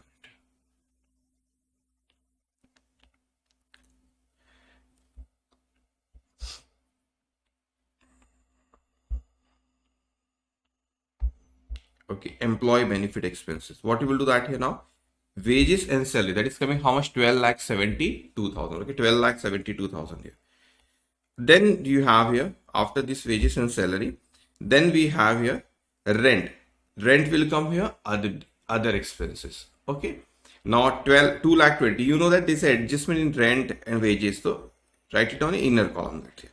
So you can see that rent is how much here? 2,20,000. Why they have write it down these wages and salary and rent in inner column? The reason is that here because there is adjustment in that. Okay.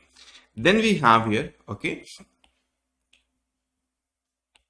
Okay. Then we have here is selling and distribution and here we have here the rates and taxes that way. Okay, rates and taxes. Also, there is no specific heading of it, so it will come under other expenses. How much? 50,000 that here. So here we will write it down here. 50,000. Rates and taxes. How much? 50,000. Then we have selling and distribution, other expenses. 4,36,000. Okay, 4,36,000. Director's fees also remember that it will not come under employee benefit expense. It is a part of what? Other expenses only. So director's fees, selling and distribution, we'll write it down. Bad debt also other expenses. Okay, these three items: selling and distribution expense, director's fees, bad debt. Okay, 4,36,000, 32, 38, 500 that here. Okay, so here selling and distribution, bad debt. Okay, and selling and director's fees, this 32,000. Okay, then we have here interest on term loan. Where it will come? It will come a finance cost. Okay, finance cost 8,05,000. Directly we can write it down in P&L account. 8,05,000 is finance cost. Okay, now this land will go to PP. Okay, 24 lakh. Factory building will go to PP. 36,80,000. Plant and machinery will go to PP. 62,50,000. Furniture will go to PP. That is 8,20,000. But very important point that these four figures of these four different PP, is it a WDV? No. The reason is that this is not a WDV. It's an original cost. The reason is that they have a provision for depreciation account. What does it mean? If they have a provision for depreciation account, it means that here now they are not crediting to PP when they're passing the entry of depreciation. So what entry they are passing? They're passing entry depreciation account they're debiting and provision for depreciation account they are crediting there.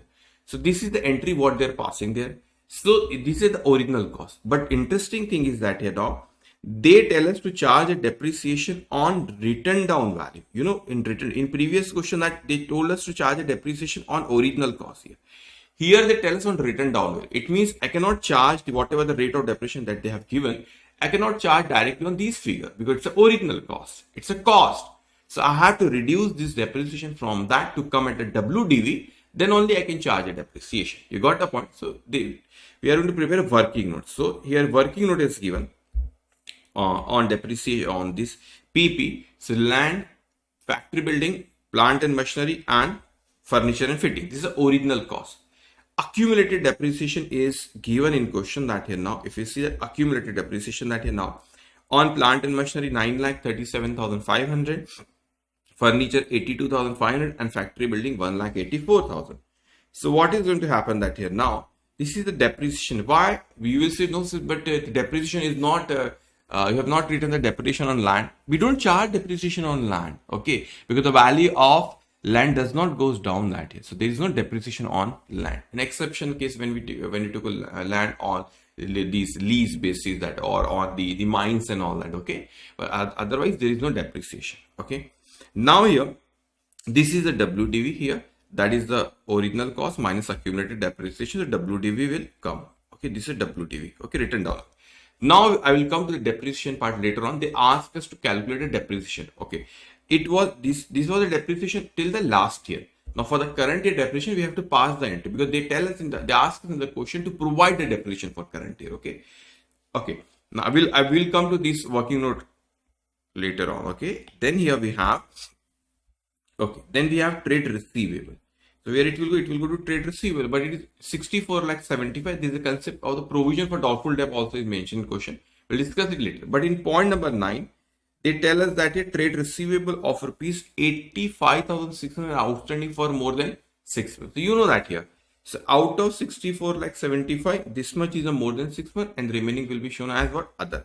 So you can see that here in trade receivable that now here is the other provision is 85,600 is that. Don't worry about what is this provision. I will come to that.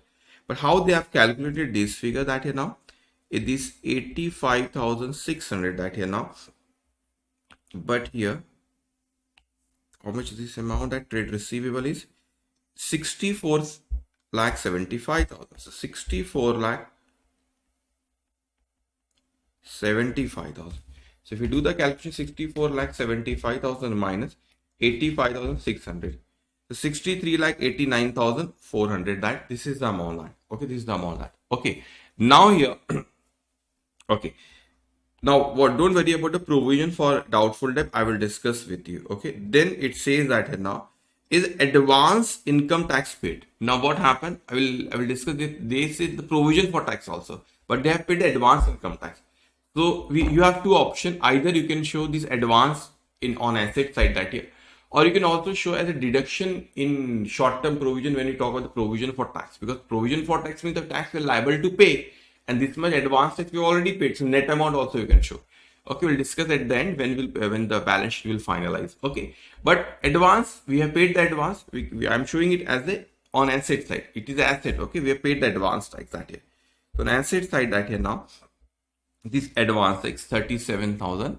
Fine. What I'm saying that here in these provision for tax, you can also show like this: 1,16,988 minus 37,500. These. The reason is that this much I'm liable to pay. This much I already paid. So net amount also can show, but it's okay that here. They have mentioned separately, so you can write it down separately as well that here. But both are correct. Okay. Now here. After this, we have opening stock. So this opening stock is given that nothing is mentioned like the raw material and all that. So it's a opening stock of stock in trade that here. So how we write it down on opening stock or opening stock minus closing stock? We write it down as change in inventory. Okay. So we prepare a change in inventory that here. Okay, change in inventory. So we'll go to notes to account number 9. Opening stock is 9,25,000. So how we decide change in inventory? Opening stock minus closing stock. This is how we decide change in inventory. Okay. So opening is 9,25,000. Then we have here is bank balance that will go to cash and cash equivalent 9,75,000 and cash on hand 1,31,875. So we'll write it down in cash and cash equivalent. Bank balance 9,75,000 and this is 1,31,875 cash on hand. After this we have here. Now we'll go to credit balances that here. Okay. Now sales revenue from operation that here. Revenue from operation this 1,25,87,000. Commission, you can also, if you want, you can also prepare the notes to account on commission as well. It is a part of other income. Okay. 70 to 500, you can directly write it down 70 to 500 as commission income. Okay. If you want, you can also make a notes to account on this also. Okay. Then we have equity share capital. So it will go to share capital here, but authorized capital is mentioned in point number 1. That 2 lakh is the equity share capital authorized and issued is 1 lakh. Okay, so notes to account number 1, equity share capital authorized, issued and subscribed. So 2 lakh equity shares of rupees 10 is of rupees 10 each, 10 lakh, and 1 lakh equity shares of rupees 10 each. That is how much here? 10 lakh. Okay, this is not 2 lakh. So 2 lakh equity share of rupees 10 is 20 lakh, and this is 1 lakh equity share of rupees 10 is how much? 10 lakh here. Okay. Then we have, but we write it down in balance sheet only the issued and subscribed. Okay, this is just for the information purpose. Okay. Then we have here. Okay, then we have here general reserve will go to reserve and surplus, and surplus will also will go to reserve and surplus. Securities premium will also go to reserve and surplus. All these three: 10 lakh, 8 lakh, 75, 500, and 2 lakh 50. So notes to account number 2, reserve and surplus. You can see that here general reserve is an adjustment in general reserve. That's why they have written it inner column 10 lakh. Then we have our profit and loss account opening balance 8 lakh 75 500, and this is securities premium. So there are so many adjustments. We'll discuss those adjustments. Okay. Then here we have here is then we have okay, term loan of rupees 1 crore 2 lakh. Now understand this point. Something is mentioned in point number 8. What it says in point number 8, they tell us that here now, there's a term loan from public sector bank is secured against the hypothecation of plant and machinery. Installment of term loan following due within 1 year is rupees 17 lakh. So they are saying out of this 1 crore 1 crore 2 lakh, 17 lakh is going to be payable within 1 year. What does it mean that here? If out of 1 crore 2 lakh that year, is 17 lakh is going to be payable within 1 year that year. What does it mean that here now? That will be shown as a short-term borrowing. Do you remember that we discussed that here? That I think I discussed with you that one. Yes, in a long-term borrowing. Okay, I told you that here. This point. So anything which is payable within 1 year of the portion of the long-term borrowing, which is a part of short-term borrowing. Okay. So what we'll do that here now?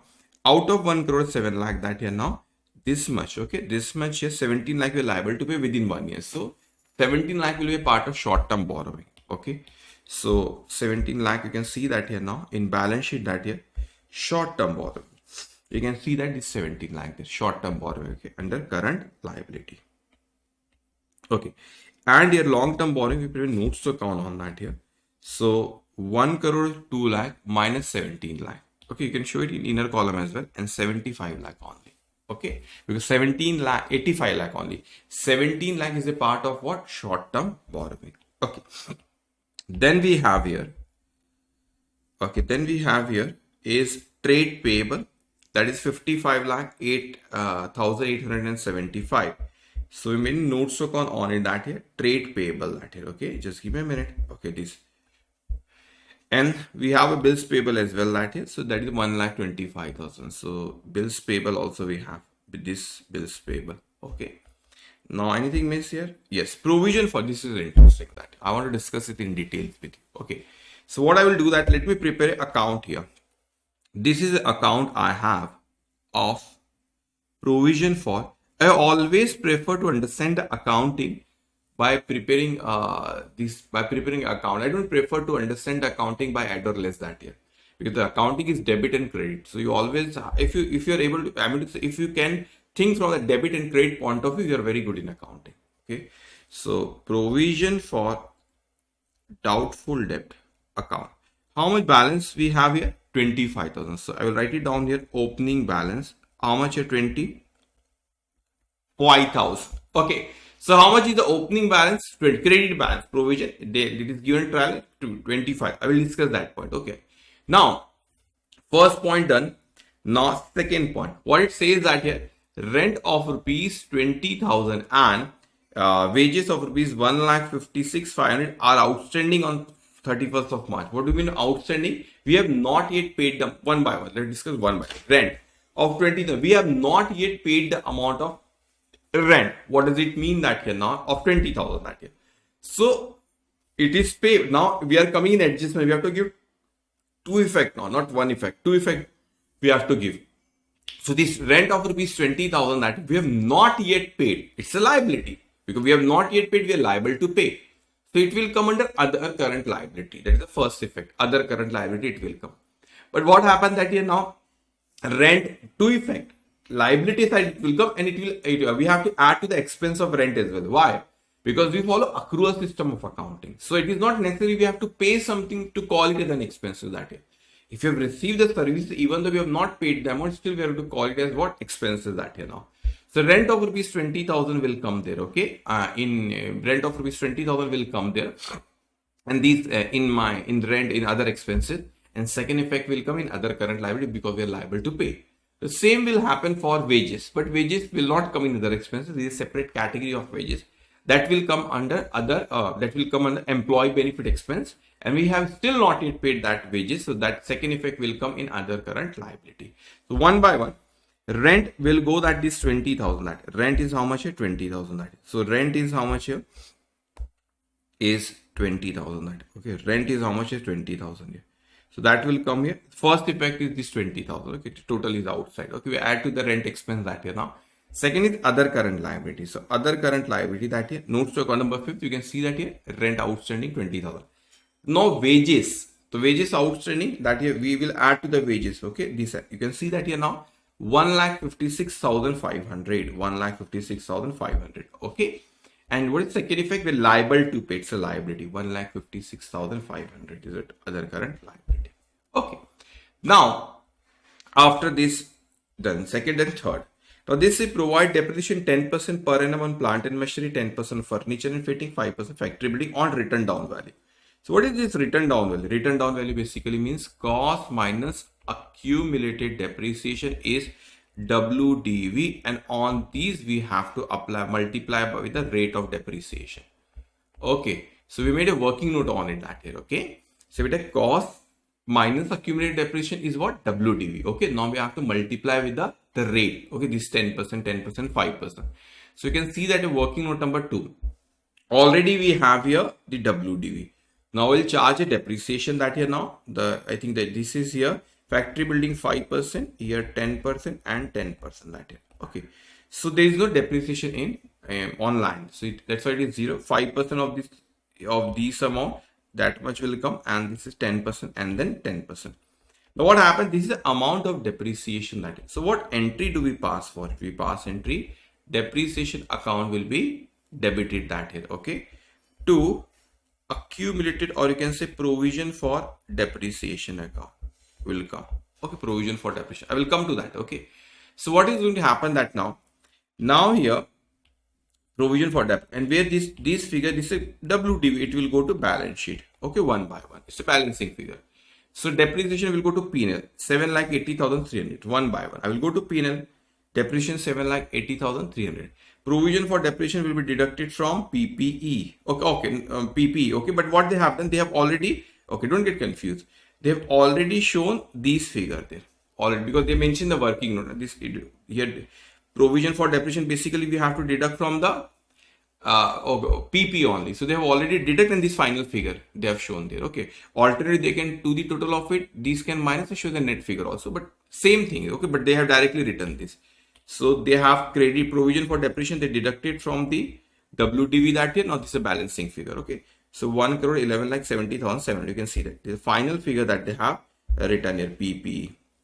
This 1,11,70,700. Okay, so don't get confused. So where is the provision for depreciation? They already shown this net figure.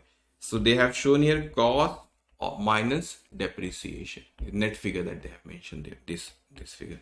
Okay, now done. Fourth point, closing stock. How much that they have? 11,37. Fine. Always you have to give the two effect. They are in adjustment. What we do for the closing stock? First is the change in inventory. So we deduct from the opening stock. And second is an asset that will show on asset side. You know why we are giving two effect in some question, the closing stock that they have given in trial balance only.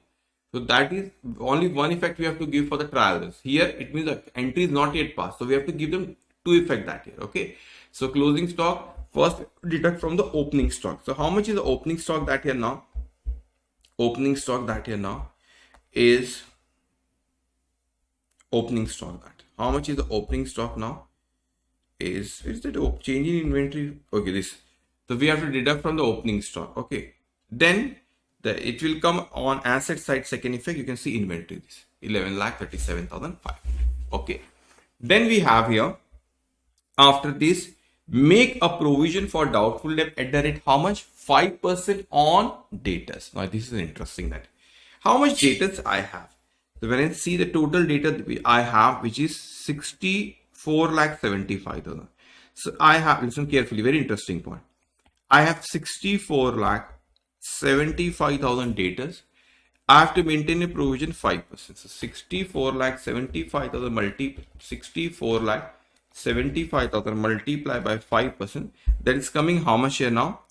3,23,750. It's a closing balance. It's a closing balance of provision for doubtful debt. Understand this point here. So how much closing balance we have in provision for doubtful debt? 3,23,750. That much we have to maintain because it is mentioned in question that 5% on debtors we have to maintain. Correct? Okay. To understand this one, where this closing balance will come? We will show you the deduction from debtors, that is. Okay. So let me go. It's a closing balance. So it's a balancing figure. Okay, one by one. So what I will do that here, I will show as a deduction from trade receivable. You can see that a trade receivable is 3,23,750. Okay. Now what happens? It's a closing balance. Don't tell me, sir, give the two effect of this close. We don't give the two effect of closing balance. It's a balancing figure. Okay. Now I will tell you that here how I'm going to do. Now I will discuss with you something about the two effect that here. So this is the opening balance 25 and this is the closing balance. So we increase from 25,000 to 3,23,750. It means we have to create a provision by 2,98,750. This is interesting. So this is the provision that we have to create. So we pass entry for it. P&L account should be debited to provision for doubtful debt. I always prefer to think like that only. And this is the correct way to do the accounting. Go through the account, do debit and credit that. Then your understanding level will increase that. So opening stock that, not stock, sorry, provision. The opening provision that we have, that is 25,000. And closing is 3,23,750. So we have to increase by 298,750. So to increase the provision, we have to pass the entry profit and loss account will be debited and provision will be credited that here. Okay. So here, provision will be credited here. Okay. So P&L account should be debited. Where it will come under the, okay. Now one thing. I will debit to P&L account. But provision should be credited and this is a provision account. We credited to provision. So opening was 25. This much we have credited and this is the closing balance.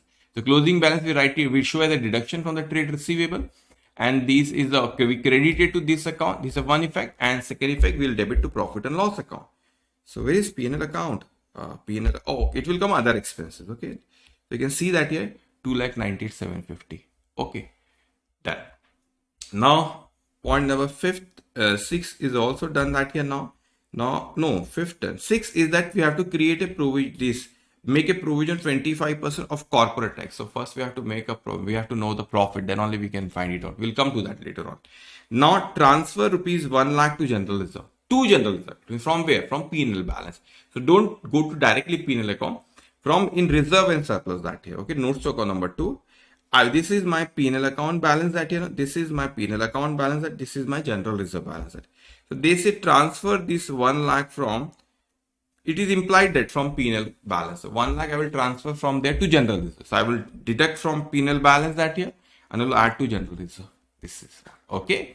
Now we've done all the adjustment except that here these of the tax, and this point I will discuss with you at the end. Okay, this last one. The last point is not going to affect our balance sheet and P&L. Okay.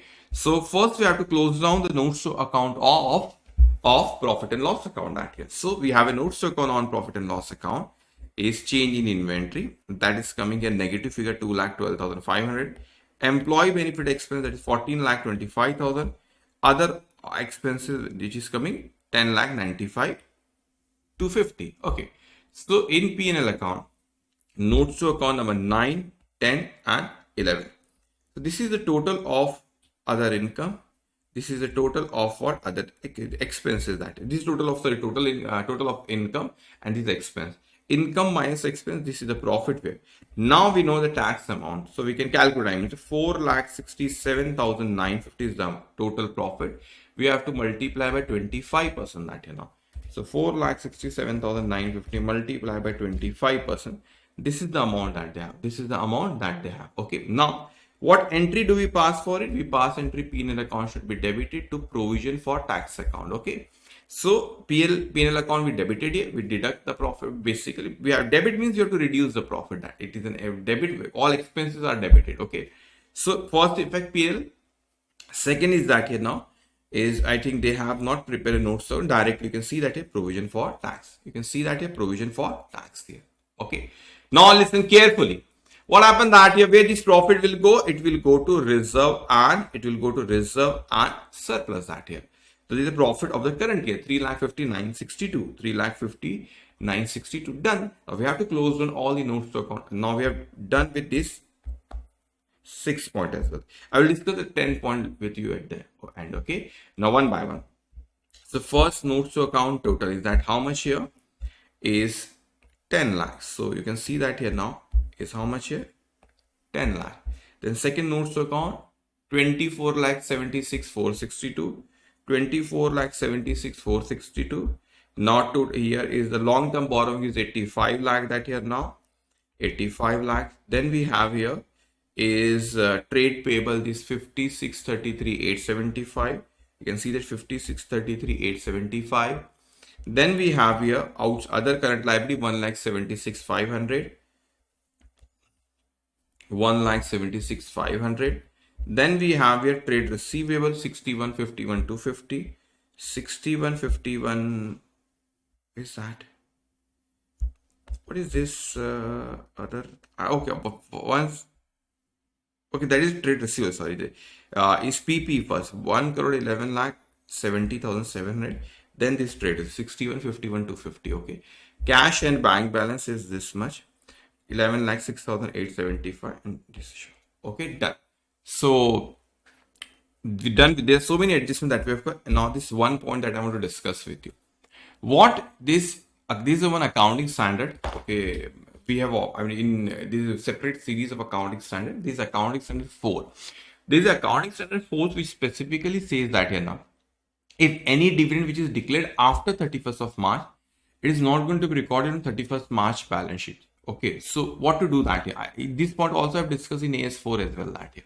So they say any dividend which is declared after 31st March that will not be recorded on 31st March balance sheet. It means the current year balance sheet. If books of account is not yet finalized, so you can show in the notes to account that here the dividend has been declared by. Okay, if you are also watching the series of accounting standard that here, if you're also watching the series of accounting standard that you might know this point that here. Okay, AS4. Okay, AS4. This is AS4 that here. Okay, so they say that here now. If suppose the year end on 31st of March 26 that here, okay, but the books of account is going to be final 4th of September and they declare the dividend here. So we don't record in on 31st March balance sheet. They say only notes to account we have to mention are not accounted on 31st March. Just we have to mention in notes to account. You got the point? So that's why they say here now board of directors declare a dividend 10% on paid up share capital on 5th of April 22. We are preparing balance sheet on 31st of March. Okay, on 31st of March, but they ask us to prepare 5th of April. They declare 5th of April. Okay, so it will not be accounted. It will show in notes to account that here. Okay, so you can see that here they have mentioned in one note that here it is going to be shown in notes to account only. That's it. Okay, now we're done with this. So here, how many that here now? Adjustment that we have covered. Just give me a minute. Okay, the disclosure all done. Okay, now here one by one. This point we have covered. Transfer rupees to general reserve is proposed by the board of directors. First, we deduct from the profit and loss account balance in reserve and surplus only, and we add to general reserve and surplus only. Now, amount repayable of long-term borrowing within 1 year. So you know that here that portion will be a part of short-term borrowing and remaining long-term. So deduct from the long-term borrowing, like in our question, I think the 17 lakh was payable within 1 year. So that is the part of short-term borrowings. That much we deduct from the long-term borrowing, and we show as what? A short-term borrowing, that portion. We call it current maturity of long-term borrowing. Now third point not yet come. Okay. Now fourth, closing stock. What we do? First, the closing stock we show on asset side, and we deduct in change in inventory in P&L. Okay. Fifth, all already done. 6, 7, 8. Okay. Now Ninth also we have done outstanding expense. We will add to the relevant expense like the rent, we discussed that wages, okay. Add there, and second effect, other current liability. 10th not yet come, okay, 11 not yet come, okay, here also. Okay, now what we'll do that here now, this is the concept on this already, this point also done that, dividend declare that, okay. Now divisible profit I will cover at the end that here. Now what we'll do that here now, so through the question that here we will cover all these adjustment, okay. The question number 4 I will cover later, it is on the divisible profit concept, okay. Now question number 5 is very interesting. The reason is that here now there's so many new things you are going to learn that here, especially this forfeited shares and all that. So I've written in detail that here what should be the treatment and all. So we'll discuss there also that, okay. Now come to question number 5. The following is the trial balance of H Limited as on 31st of March 2021. Equity capital shares of rupees 100 each, 8,05,000. Then 5,006% preference shares of rupees 100 each. Okay, that is 5 lakh here. Then here, the 9% debenture 4 lakh, general reserve 40 lakh, profit and loss account of previous year balance that is 72,000, sales 60 lakh, trade payable 10 lakh 40,000, provision for depreciation of plant and machinery 1 lakh 72,000, suspense account 40,000, land at cost 24 lakh. Then plant and machinery at cost 7 lakh 70,000, trade receivables 19 lakh 60,000, inventories on 31st March 2021. It's a closing stock. Okay, it's a closing stock already given there, 9 lakh 50,000, bank 2 lakh 30,900, adjusted purchase. What do you mean by adjusted purchase? Means opening plus purchase minus closing stock. It means there is no change in inventory here. There is change in inventory, but we cannot show them separately because which is already adjusted here. Okay, 22 lakh 32,100. Yes. Then factory expenses 15 lakh, administrative expense 3 lakh, selling expense 40 lakh, debenture interest is 36,000, goodwill is how much? 12 lakh 50,000. Additional information that the authorized share capital of the company is 5,006% preference share of rupees 100 each, which is 5 lakh. 10,000 equity shares of rupees 100 each, 10 lakh. It's authorized capital. Okay. So something about this is mentioned that here now. Something about these 2 points mentioned that related to disclosure only in point number 1. In point number 1. Okay.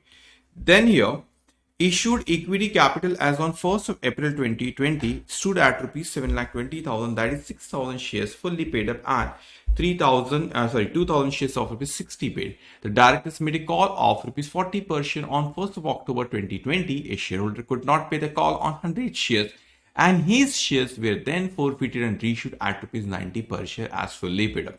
Now this para is all about CA Foundation. Okay, what happened? Don't worry. Might be have learned this in graduation as well. Not here. It is related to issue of shares that here. So this is a concept of issue of shares. This is a concept of what? Issue of shares. So don't worry, I will explain you that. What is this? Okay. Then here on 31st of March 21, the director declared a dividend on 5% on equity shares transferring any amount that may be required from general reserve, ignore taxation. So they declare a dividend on 31st of March 21.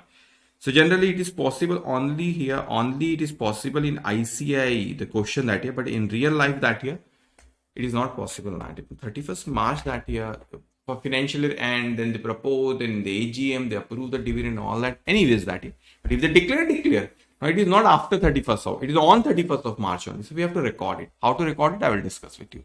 The company on the advice of the independent valuer wishes to revalue the land at rupees 36 lakh.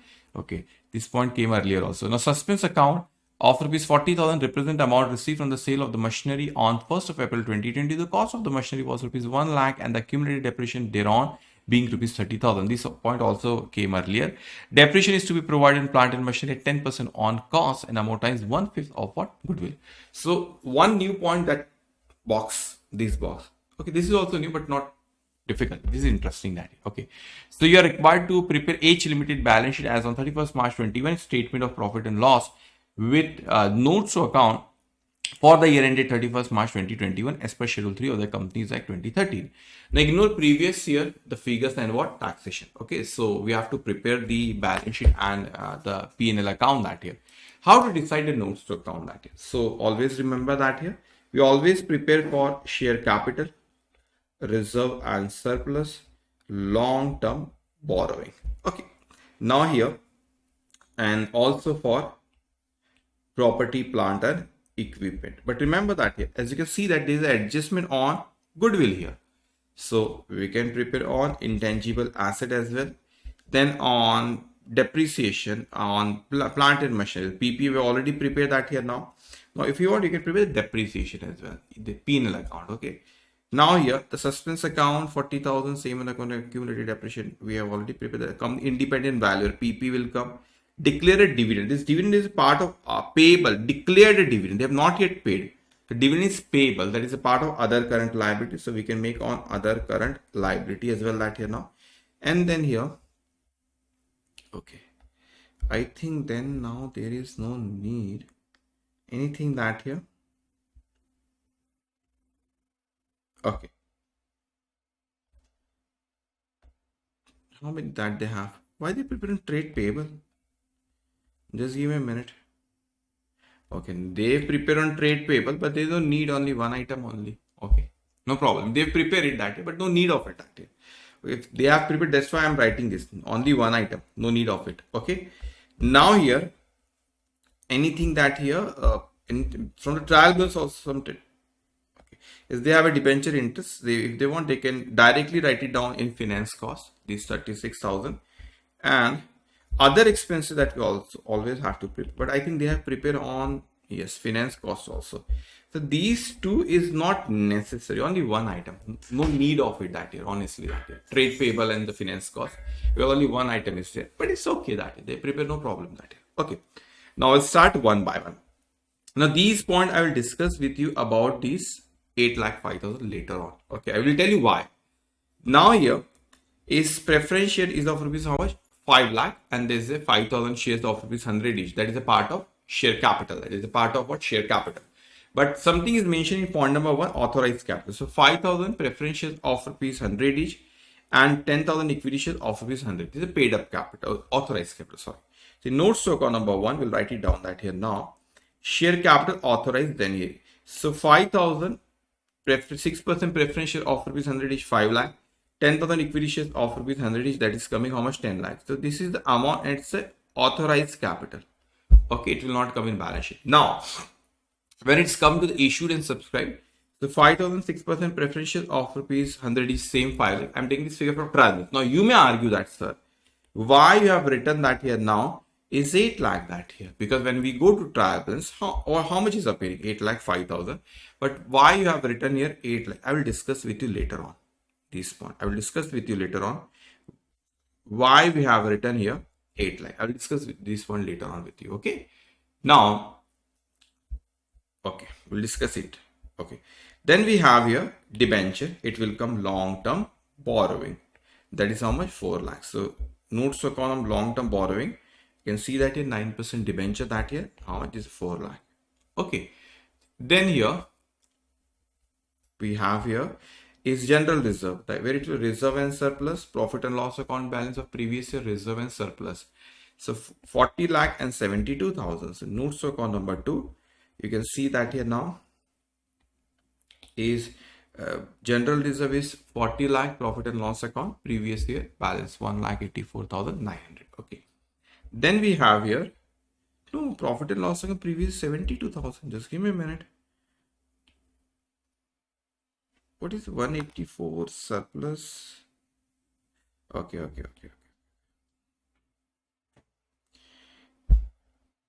Is it the profit for the, just give me a minute now.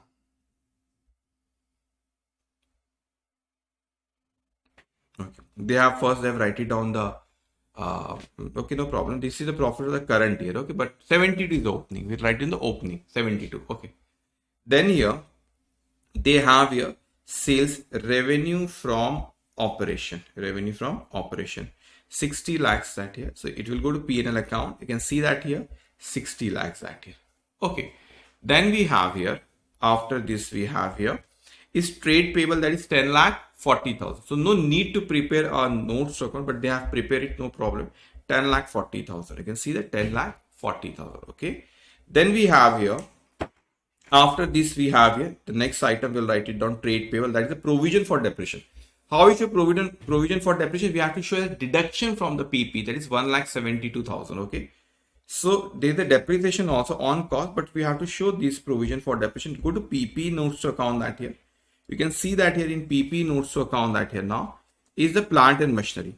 So this much is the PP provision for depreciation that here. How much is the provision for depreciation which is mentioned there? In trial balance, this is how much? 1,72,000. So we'll write it down there in inner column. We will find it out how they have calculated this final figure 2,09, but 1,72,000 like that. Okay, in inner column 1,72,000. Then it says that here.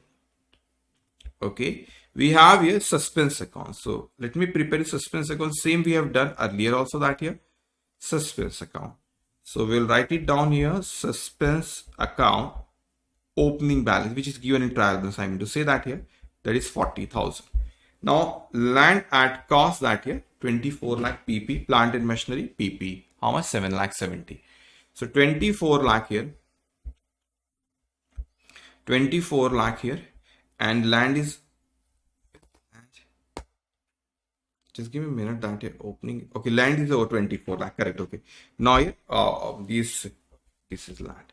Okay, now plant and machinery 7,70,000 that here now. Okay, now what is going to happen that here now? Then we have a trade receivable. How much is the trade receivable is that here?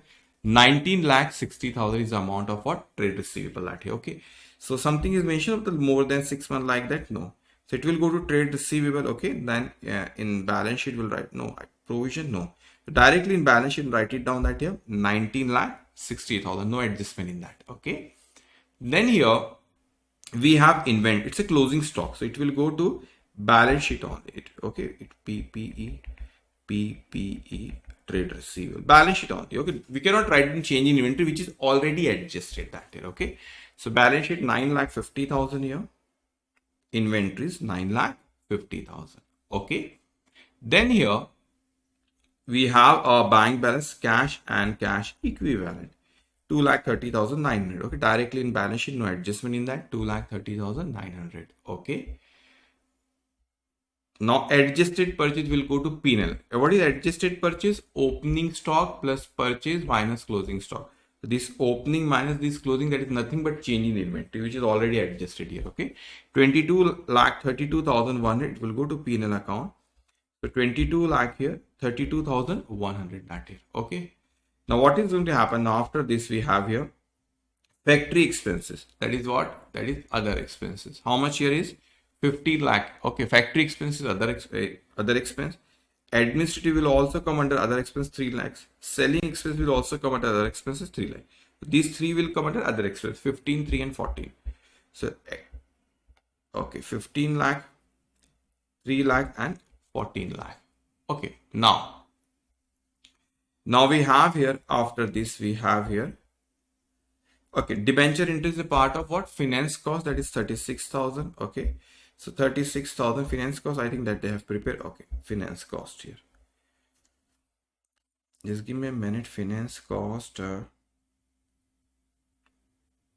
8, yes, debenture interest. Okay, then we have here, after this we have here is a goodwill. This is what? Intangible asset. So 12,50,000 we also prepare on intangible asset as well. 12 lakh intangible asset is 12,50,000. Okay, so we're done with all the items in trial except one of these equity I will discuss with you. Okay, the one by one. This is very interesting. Now they say that authorized we have already written that. These para understand that here.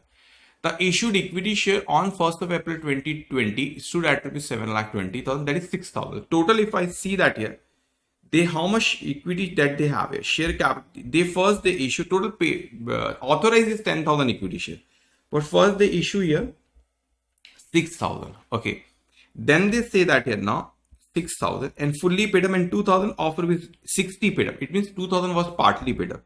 The director made a call of 40. It means they make a call on the partly paid up shares of 2,000. It was 6,000 was fully paid up. Then they call on the partly paid up of 2,000 shares. Okay, so 6,000 they issue, then 2,000 they also made it fully paid up. Total how many shares that they have? They have 8,000 shares. Then they say that here now a shareholder could not pay on 100 shares. So out of this what happened? One share the power was partly paid up. So they say they could not pay this 40 amount. His shares were then forfeited. Forfeited means cancel. So we cancel 100 shares. So how much we have now? 7,900. Then again we reissue. Okay, we forfeit means we cancel and then again we reissue in the market. So here we cancel. Forfeit means cancel. Okay, then again we reissue that here. So again reissue 100. So how much we have? It means we have 8,000 shares. So we have 8,000 shares. Okay. So if we have 8,000 shares, so always remember that my share capital will always become at what? Face value. And the face value of shares is 100 only. So my equity share capital should be 8 lakh only. It should be 8 lakh. I have 6,000, then this 2,000 was partly paid up. We call them the final amount. Total shares of 6,000. Then we forfeit 100, cancel. Then we have 7,900. Then again we reissue 100 that. So we have 8,000. If I have 8,000 shares that I've issued in the market with the face value, share capital will always and always will come at what? Face value. The face value of the share is 100 that year. So share capital should become 8 lakh. So, but my share capital which is appearing in trial is 8 lakh 5,000. What about this, that remaining 5,000? Let me explain you what is that remaining 5,000. They have done some mistake here. Understand this here. As per the issue of shares accounting concept that here now, when you forfeit something that year, when you forfeit something, you cancel something. For example, that you are the shareholder who hold 100 shares. Listen to me very carefully, very important point. So you are the shareholder who hold 100 shares. And I tell you that here, pay me the amount of 40 because you already paid me 60. Out 60 you have already paid me. The remaining 40 I told you that here, pay me the remaining amount of that, this 40 here. Okay, this 40. You said, no, sir, I will not pay you. So I will forfeit your share. That company that give me the rights to forfeit, to cancel your share. So when I will cancel your share that here, so share capital will go down. Does that mean I have to pay 60 rupees per share? That you have already paid to me 60, you have not paid me 40. So, but now I'm cancelling your share. Does that mean I have to repay your 60 that you've already paid to me? No, this is my amount now. This is an important point. The 60 that you've already paid to me. Now I'm calling for the remaining 40. You refuse to pay me. So I cancel your share. So should I repay you the 60 that you've already paid to me? The answer is no. I don't have to repay you that 60. The 60 belongs to me. This is my profit. This is my profit, 60. How many shares do you hold? You hold 100 shares. Or let me write it down. This is my profit. Profit. Why profit? Because I don't have to repay you. Okay, I don't have to repay you. But what happened that year? Then I reissue the shares in the market at rupees 90. What is the face value? 100. I reissue at what? The share that I've cancelled, I'm again selling to someone else at 90 rupees that year. What is the face value? 100. So I have a discount, or you can say I have a loss of what? How much? 10 that year. So shares that when I cancel, I made a profit of 60 because you have already paid to me 60. I don't have to repay you. Then I reissue. Instead of 100, I reissued at 90. So there's a loss or discount of what? Is 10. So basically, I have a net profit on per share 50 on cancellation that day. 50. How many shares do you hold? 100 shares that day. It means I have a profit of how much here? 5,000. And this 5,000 is the profit. It is not a capital. So it is not a revenue nature profit. This is a capital nature profit. So we call them capital reserve. It will go to capital reserve because it's a capital nature profit. The profit on cancellation of share. If you ask Mukesh Ambani, what is your main nature of company? They say, no, the forfeiture of shares and reissue of that is money. That is not main nature of the business. That is not a method. That is because the capital nature profit. So it will go to capital reserve.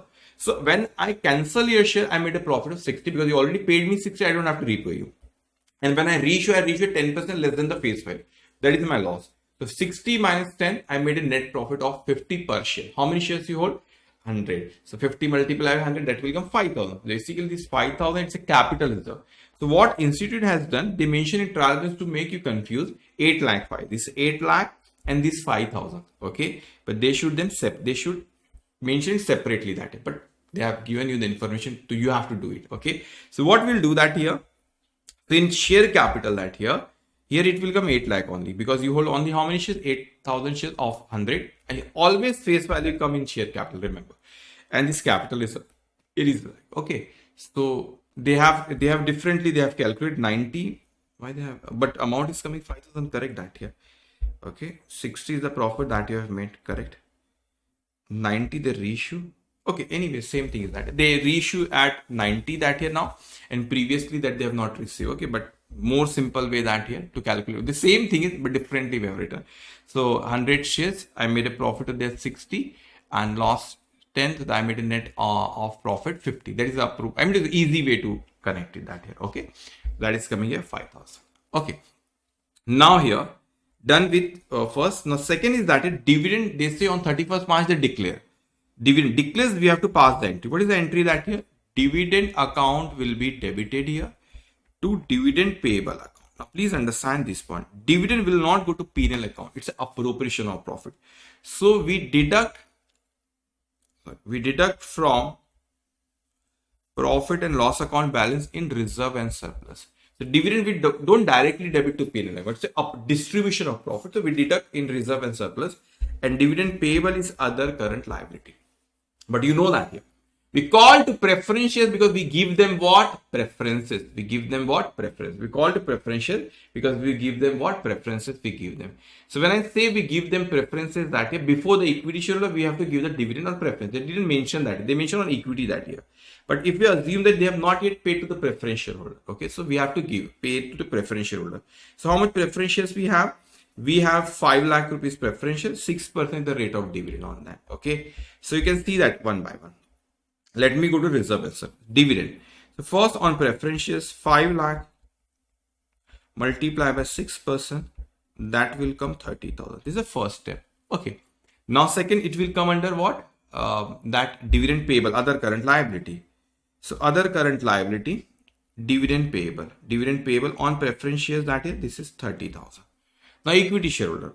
How much I have? Here we have 8 lakh is the amount of equity shares I have, and what is the rate of dividend on equity shares? That is 5%. That here now.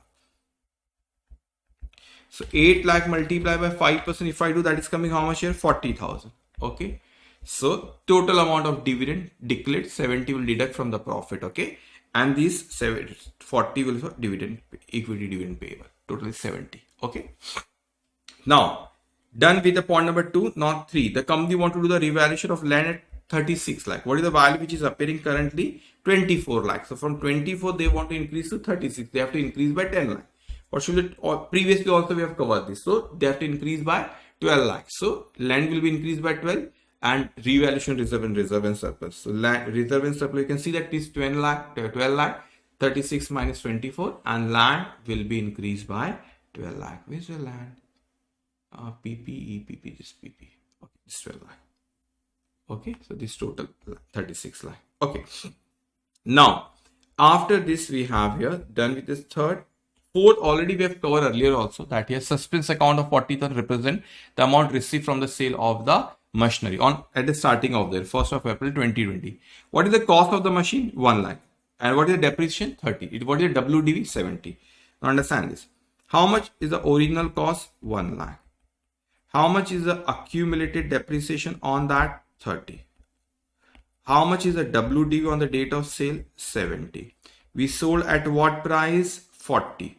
So WDV was 70. We sold at 40. It means we have a loss of how much? 30. So first I'm discussing about the sale, this entry. What should be the entry? Correct entry. Correct entry should be, we receive the amount. So cash or bank account will be debited by here. How much we receive? 40,000. Loss, that will be debited to P&L account, 30,000. And PP will be, that plant and machinery will be credited by how much here? 70. This is a correct treatment. What entry that they have passed here? They have credited. Okay. Now, this is a correct entry. Okay. But what they have done? Cash account they have debited by 40,000 that year. And they have credited suspense account. This is the entry that they have passed, 40,000. Okay. So what should be the rectified entry? Cash or bank account should be debited. Okay, here should be bank only. Yes, debited by 40. We have debited by 40. No problem. P&L should be debited, but we have not debited. So we will debit here. Loss will be debited. P&L 30,000. Okay. Then here plant and machinery should be credited, not credited. So we have to do the credit. Plant and machinery will be credited by 70,000, and we credited suspense account by 40. So we have to debit them. So suspense account will be debited by how much here? 40. Okay, suspense account should be debited here by 40,000 here. Okay, done. So how will write it down that here? So loss will go to P&L. There is no separate heading, so we'll write it on other expenses. Okay, okay, one by one. So loss I will debit there. So just give me other expense. You can see that here. other expense 30,000 loss. Okay. Now loss. Okay. Then I'll not write it on in other income that here. Okay. That's a profit there. Okay. Some people also write as a negative figure in other income. That is also okay. But you can also write it down in other expenses as well. Now we have suspense account. Okay. It's 40,000. So we have debit. We have to debit a suspense account by 40,000. So it will get what? Close. Okay. Then PP should be credited by 70,000. So we have prepared this PP will be credited. We'll deduct from the PP 70,000. You can see that here. 70,000. Okay. No problem. Dispose of at why the 1 lakh. Just give me a minute that here now. The book value was okay. Yes. I tell you why. Okay, it's correct. 70,000. Now understand this part here. You know that the depreciation, accumulated depreciation, the loss is also 30, but accumulated depreciation is also 30 here. Okay, so don't get confused. Both are same. So whenever we sold the asset, we have to transfer the balance from depreciation reserve to or provision for depreciation to asset account. Okay. So provision for depreciation account will be debited here, and plant and machinery will be credited here. 30. Okay. So we'll go there. So we'll write it down that here now is okay. You can see that here. So provision for depreciation will be debited. So I will deduct here 30,000. I'm cancelling that here. Okay. And here I will add here 30,000. So don't get confused that add while you are adding, sir. Basically, first I have deduct 70,000. Now I'm deducting 30. So how I like that. Okay. Done. Now, what happened at any point left here? Oh, the depreciation plant and machinery 10% on cost. So remember here, with a 10% on cost. So we have to calculate on original cost on this amount. Okay, but remember that we have already sold the asset of 1 lakh. So we have how much we have? 6,70,000. Why 6,70,000? Because 1 lakh we have already sold. They've already credited to PP at the starting of the year. So here it will come 10%. That will come 67,000. So depreciation account will be debited. Provision will be credited. How much? 67,000. Let's cross check whether it's coming 1,72,000 minus 30 plus 67. 1,72,000 minus 30,000 plus 67. Wow. 2,09,000. Correct? Okay. Now, second effect. Here that depreciation account will be debited, provision will be credited. So we credited to provision, we'll add here. Okay. And then I'm going to add here in provision amount, then we'll deduct from the PP. Now what is the second effect that here now? Depreciation will be debited. So we'll go to depreciation here in P&L. You have make a notes to account. Okay. 9. This year plant and machinery depreciation for the current year is 67 only. Okay. This 67 only. Okay. Now done. So I think the on the intangible asset they said to 1/5. So last point that here on intangible asset they tell us 1/5 of what? The goodwill here. So what is going to happen that here now? How much is the goodwill that we have here? So goodwill we have 12,50,000 divided by 5. That's 2,05,000. So we deduct from this goodwill that here 2,50,000 and it will go to depreciation and amortization. You can see that 2,50,000. Done. So we're done with this question that here now. Now what we'll do that now we have to do the add to the total of what is the P&L item that here. Okay. So from 8 that here. So how much is this amount is 36,000.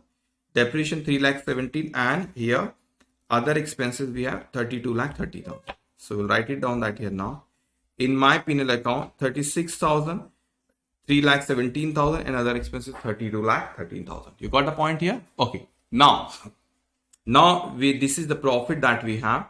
This is not profit, sorry. This is the income total. This total expense is the profit. No tax in the question. It will go to reserve and surplus. It will go where it will go? Reserve and surplus. So reserve and surplus, you can see that here. This reserve and surplus. Now we'll do the total one by one here. So first is equity is 13 lakh. So notes to account number 1. Equity is how much? 13 lakh here. Then reserve and surplus how much here? That is coming 53 lakh here, 91,900. So 53 lakh here, 91,900 that here now.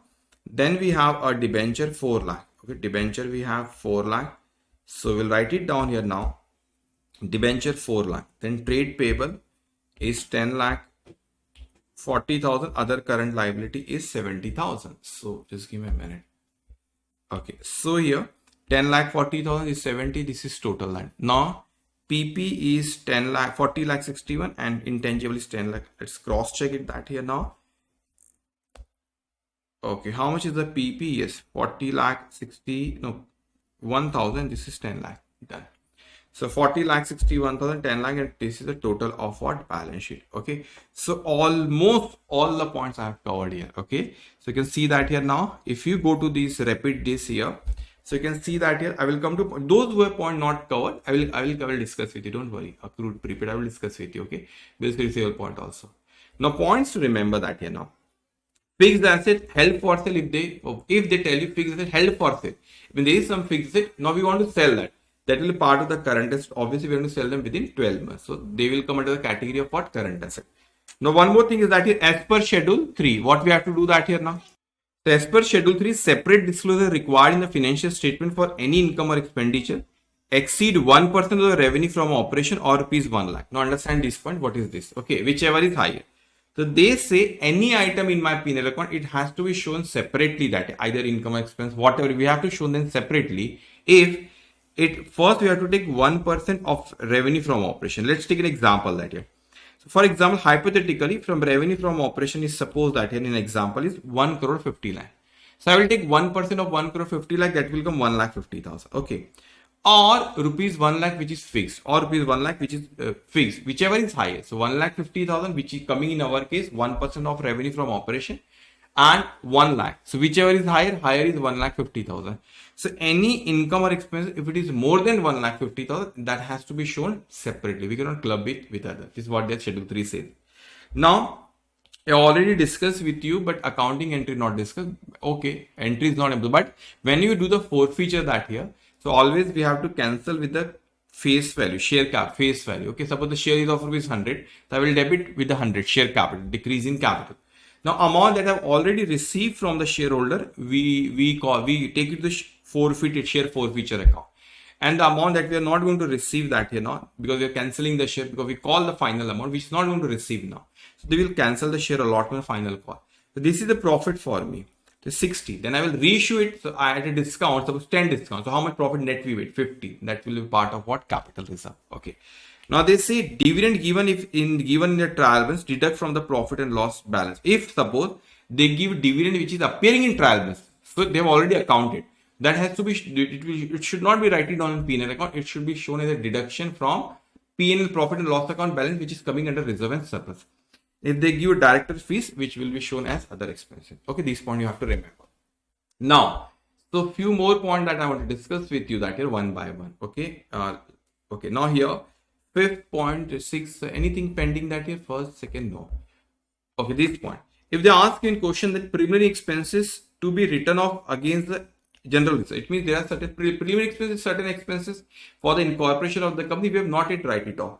So if they ask you to write it off against the general reserve, so we'll deduct from the general reserve and preliminary expenses will be cancelled, because preliminary expenses, whatever balance that they are cancelling against the general reserve. So preliminary expenses will be cancelled, that will be zero now, and then you have to deduct it from the general reserve. Okay. Fourth done, fifth, sixth, 7, 8, 9. Okay, 10. This is interest accrued, and this is interest accrued on investment. Okay, so on investment, that it means accrued but not yet received that year. Okay, so it is my income. So I will show is as a other income that in my profit and loss account, and interest accrued, it is my asset. It is a receivable. Okay, so it will come under other current asset here. Okay, now here in current asset, this is a column of other current asset where it will come. Prepaid expenses, we paid the expenses in advance. So it is asset, so it will come under short-term loans and advances in current asset, but that is not expense for the current year, we paid in advance. We are going to get the benefit in next year, that year. So that is why it is asset, but that at the same time, it is not expenses for current year. So deduct from the relevant expense. So deduct from the relevant expenses. Okay. The one more thing that here, in contingent liability, certain time they will give us one sentence there. Okay. What sentence they give? That bills receivable for rupees of or whatever rupees maturing on has been discounted.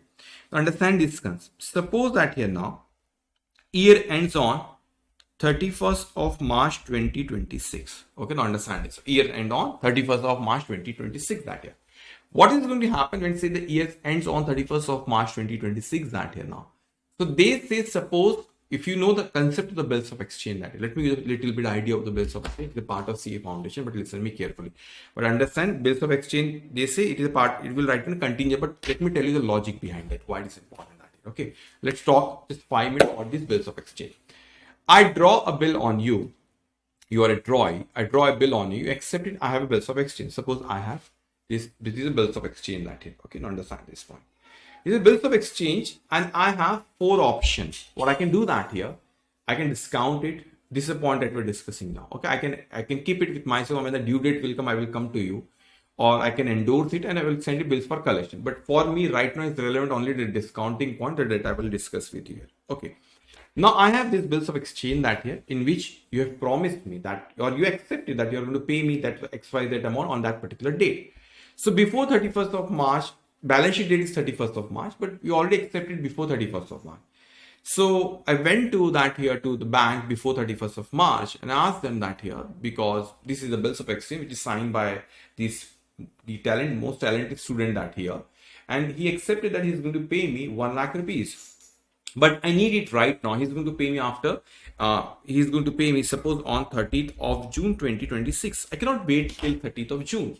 So I request to bank that here. I need it right now today only. See, you can see that here. These talented student sign it, accept it that he's going to pay or she is going to pay me 1 lakh rupees. So what is going to happen that here now? When she says that, or when the bank says, okay, so, but I want it right now. So bank say, okay, no problem. Give these bills of exchange. I give it these bills of exchange to bank that here. And in return, bank give me the amount that here. But obviously, they will not give me 1 lakh. They will deduct some amount because they also want to make some profit. But whatever XYZ, they give me the amount. I pass the entry. So we call them to this process. We call them discounting of bills of exchange. So we discounted the bills of exchange that day. Okay.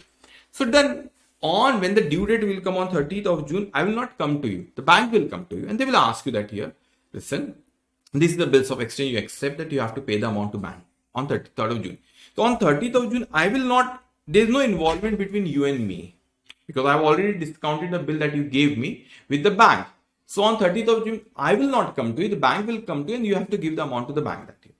So, but the one problem is that if suppose hypothetically, if you deny to pay the amount to bank, so then I am liable to pay to the bank. The reason is that here, because I took amount from the bank will tell me where that student is not giving me the amount that here. So, but we gave the amount to you in past, you discounted the bill, now you are liable to pay to us that year, correct? So, if you fail to pay to bank, then I am liable to pay to bank. That's why it's a contingent. It's not a liability. Today, it is not a liability on 31st March, but maybe it may be a liability in future. So that's why we call them contingent, because when you fail to pay to the bank, I am liable to pay to the bank in that case. That's why we call them contingent liability. Okay, so they might give the adjustment like that. Okay, the bill is discounted, but the maturity date after 31st March they will mention that. So just you have to write it on notes to account that here as a contingent liability. That much of bill has been discounted. Their maturity date is that. Okay.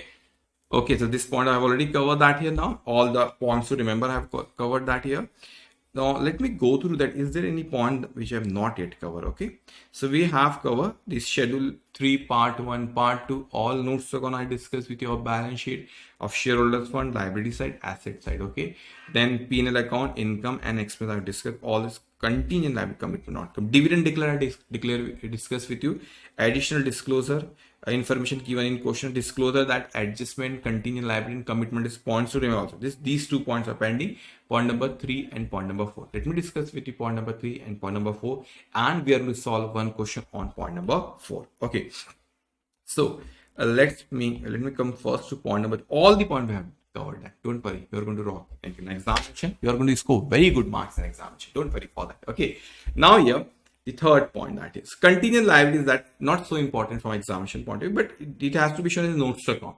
What is contingent liabilities? Shall be classified claims against which the company not acknowledge. It means in detail the contingent liability I will discuss in AS 29 that here. Okay, but anyways, that is something which probability is less than 50% they are liable to pay. We don't record in the books of account. So if any debt claim is going on, the case is going on in court, but my lawyer said no, you're not going to lose the case, chances less than 50%. I call it contingent liability, and we don't account it. We mention in notes to account, or if we have given the guarantee to anyone, and other money for which the company is contingently liable, or anything like the warranty, if the probability is less than 50%, so we call them the contingent liability. Okay, we just have to mention in notes to account. Now commitment. Now commitment, estimated amount of contract remaining to be executed in capital account not provided. Any commitment we have done, like the execution of the contract, the construction of building and all that, okay, we will do in certain commitment we have. So uncalled liability on shares and other investment partly paid up. This also come, and I'm going to say from the investment point of view. Suppose the shares is of rupees 100. You paid suppose 60. So how much is unpaid? They have not yet called to you for the remaining 40, but I am committed to, when the company will call me to pay the 40, I will pay to them. There is an uncalled liability on shares and other investment partly paid up. Now here other commitment, if any commitment you have to mention it. Now main point I am coming, the last is the concept of the divisible profit. Okay, now listen me. Now they say that here, when we talk about to pay a dividend to shareholder, from where we can give the dividend to shareholders. We can give the dividend to shareholders from the profit of the company. There is a balance in the profit and loss account balance that will come to reserve and surplus. I agree with you. But what it says that here, they say, first let's discuss, then we'll come to the certain other point. They say dividend is distribution of divisible profit by the company to its members, means shareholder, preference shareholder, equity shareholder. Profit out of which dividend can be paid. Dividend can be paid out of the divisible profit is the profit which is after providing depreciation for the current year or any unabsorbed depreciation, if any, happen of the previous year. So from that's why the companies that also say that we have to deduct the depreciation for the current year as well as any unabsorbed depreciation if you have any of the previous, that also we have to deduct it. Okay, and whatever profit left we can pay that here. But they say out of the accumulated profit transferred to reserve. Now understand this one. They say that here now. Now what they're saying that here now. If the balance that I have here in my P&L account balance, in my reserve and surplus that is, can I pay it from the profit and loss account balance? Yes. But can we pay out of the reserve as well? So there have certain conditions for this. There is a dividend declaration payment dividend rule 2014, calculation of deficit. Now understand this here. First priority should be my profit and loss account balance. If there is no sufficient balance in my profit and loss account, if there is no sufficient balance in this profit and loss account balance, that is, then you have to pay out. Then you can pay out of the reserve, but there's certain condition of it. But first I have to see whether there's sufficient balance or not in my P&L balance, profit and loss balance, which is appearing surplus balance, which is appearing in reserve and surplus. If it is not sufficient to pay dividend, then we can utilize the reserve, but there's certain condition of it. First I have to find out how much. First step will always be that you have to find it out how much you want to utilize from the reserve, how much deficit is going on. So I made a table for all of you, okay, especially for, okay. So it says the first you have to say how much balance we have in P&L account. So you will write it down, the opening balance of the profit, any profit of the current year will add back. This is the total profit you have. Suppose if I say that here, I have 1 lakh rupees the total profit. Now we have before equity we have to go to preference dividend. I am giving to preference dividend, let's say the 60,000 is coming, suppose hypothetically, and to the equity shareholder I am giving dividend, suppose here 80,000. So I am doing deficit by 40,000. If you deduct 1 lakh minus 60, 40 minus 80, that will come. I am going deficit. So that much I want to utilize from the reserve, that is. So first you have to find it out how much is the deficit. So in examination, if they ask you draw this table and to find out how much is the deficit, okay. Then there are these three conditions. Then all these three conditions should be satisfied. All these three conditions should be satisfied to utilize from the reserve the deficit amount. So I will come to these three conditions that here. But what I will do that is the question number 4 is there, okay, in this top 50 question. Now question number 4, they say that I will come to those three conditions. Don't worry.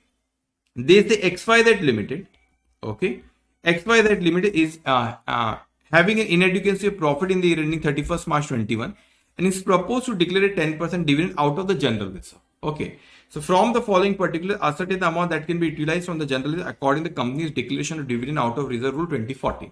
So they have a equity share, 5 lakh equity shares of rupees 10 is how much? 50 lakh. General reserve of 25 lakh. Revaluation reserve 6 lakh 15. Profit for the 1 lakh 40 to 500. Average rate of dividend for the last 5 years 12%. 1 by 1. So what is the first step that here? Is there any opening balance? Opening balance is not given. Opening balance not given. Okay. Of P&L. Nil. Not given. Okay. Now profit for the year. Current year profit. How much is that here? 1,42,500. The total will come 1,42,500. Now I will deduct how much dividend I want to give them. I want to give them the dividend what? How much we want to give them dividend? 10%. So I have 50 lakhs is the share capital multiplied by 10%. There is no preference share, so directly on the equity only. That will come how much? 5 lakh. So I will deduct here 5 lakh is the amount of dividend that I want to give. I have balance in P&L 140 to 500. I want to give 5 lakh. So I'm doing deficit by 3 lakh 57,500. You can see this is a deficit amount. The deficit amount is what I say. This is deficit amount. You got the point here now? Now, this much amount I want to utilize from general reserve. Now, one by one. You got the point here? Now, condition one. They say in first condition that here now, all these three conditions should be satisfied, then only we can utilize from the general reserve. They say that here now, rate of dividend should be lower than the average rate of dividend during the last year. They say the rate of dividend which we are declaring during the current year, that should be less than the rate of dividend of the last 3 years. So when I go there, they say that here now, when we go there, they say that here, they say, okay, one more thing is that here is the how much the balance that they have here in the general reserve is 25 lakh.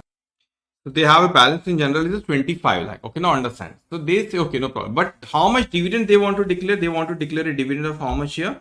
Which is 10%. Average of the last 5 years is mentioned, but there is 3 years. No problem that here. Okay. The average of the last 5 years is 12%. So the dividend that I want to declare should be less than the average of the last 3 years. That they have mentioned 5 years, no problem that. Okay, so how much we can 10%? The first condition fulfill. The rate of dividend that I want to declare is less than the average here. The average is 12. How much I want to give? 10. So first condition fulfill. So condition number one, since 10% lower than the average rate of dividend 12%, so 10% dividend can be declared. Condition number first fulfill. Okay. Now we'll come to condition number two. What it says that now, maximum amount allowed limit for withdrawal from general reserve. Okay, withdrawal from general reserve. So they say how much maximum we can withdraw from the general reserve. How much maximum amount we can withdraw from the withdrawal from general reserve? 10% of equity share capital 2 times. Okay, equity share capital 10% of equity share capital. Equity share capital plus preference plus general reserve multiplied by 10. That much maximum we can withdraw. So that is the equity share capital plus preference share capital plus general reserve multiplied by 10%. That much maximum we can withdraw. See whether we are able to fulfill the condition. So equity share capital plus preference share capital plus general reserve. So I have equity share capital of 50 lakhs. Preference share capital is 0 here, and general reserve, how much balance we have? That is 25 lakh. So 25 lakh is the amount of general reserve that we have. So if I take the 10% of that much maximum we can withdraw. So 50 lakh plus 25 lakh multiplied by 10%. Maximum I can withdraw how much is 75. Sorry, not 75 lakh. 7 lakh 50,000. 7 lakh 50,000. That means maximum I can withdraw. How much I want to withdraw? How much deficit we are going?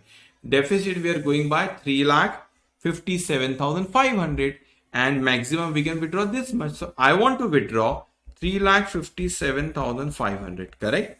I want to withdraw this much. How much maximum I can withdraw? This much. I'm lower amount I want to withdraw. There is no problem that. So they say maximum amount that can be drawn from the accumulated profit and reserve should not exceed 10% of the paid up capital plus free reserve. That is 7,50,000 is coming. Okay, so no problem. I want to withdraw 357,500. Now third condition. They say balance in general. They are talking the balance here. The balance in general is after withdrawal should not fall below 15% of its paid up capital plus equity plus preference. There is no general reserve. So they say the balance which we have in general reserve after the withdrawal, the balance should not be lower than the 15% of the paid up capital. I'm repeating that. This is general reserve. Okay, suppose this is general reserve.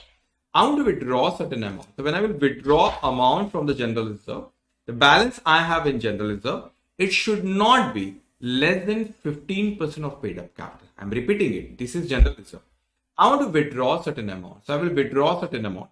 After withdrawal, the balance in general reserve, the balance in the general reserve account should not be less than 15% of paid up capital. Okay, you got a point? Let's cross check it. So they say that here now, how much I want to withdraw?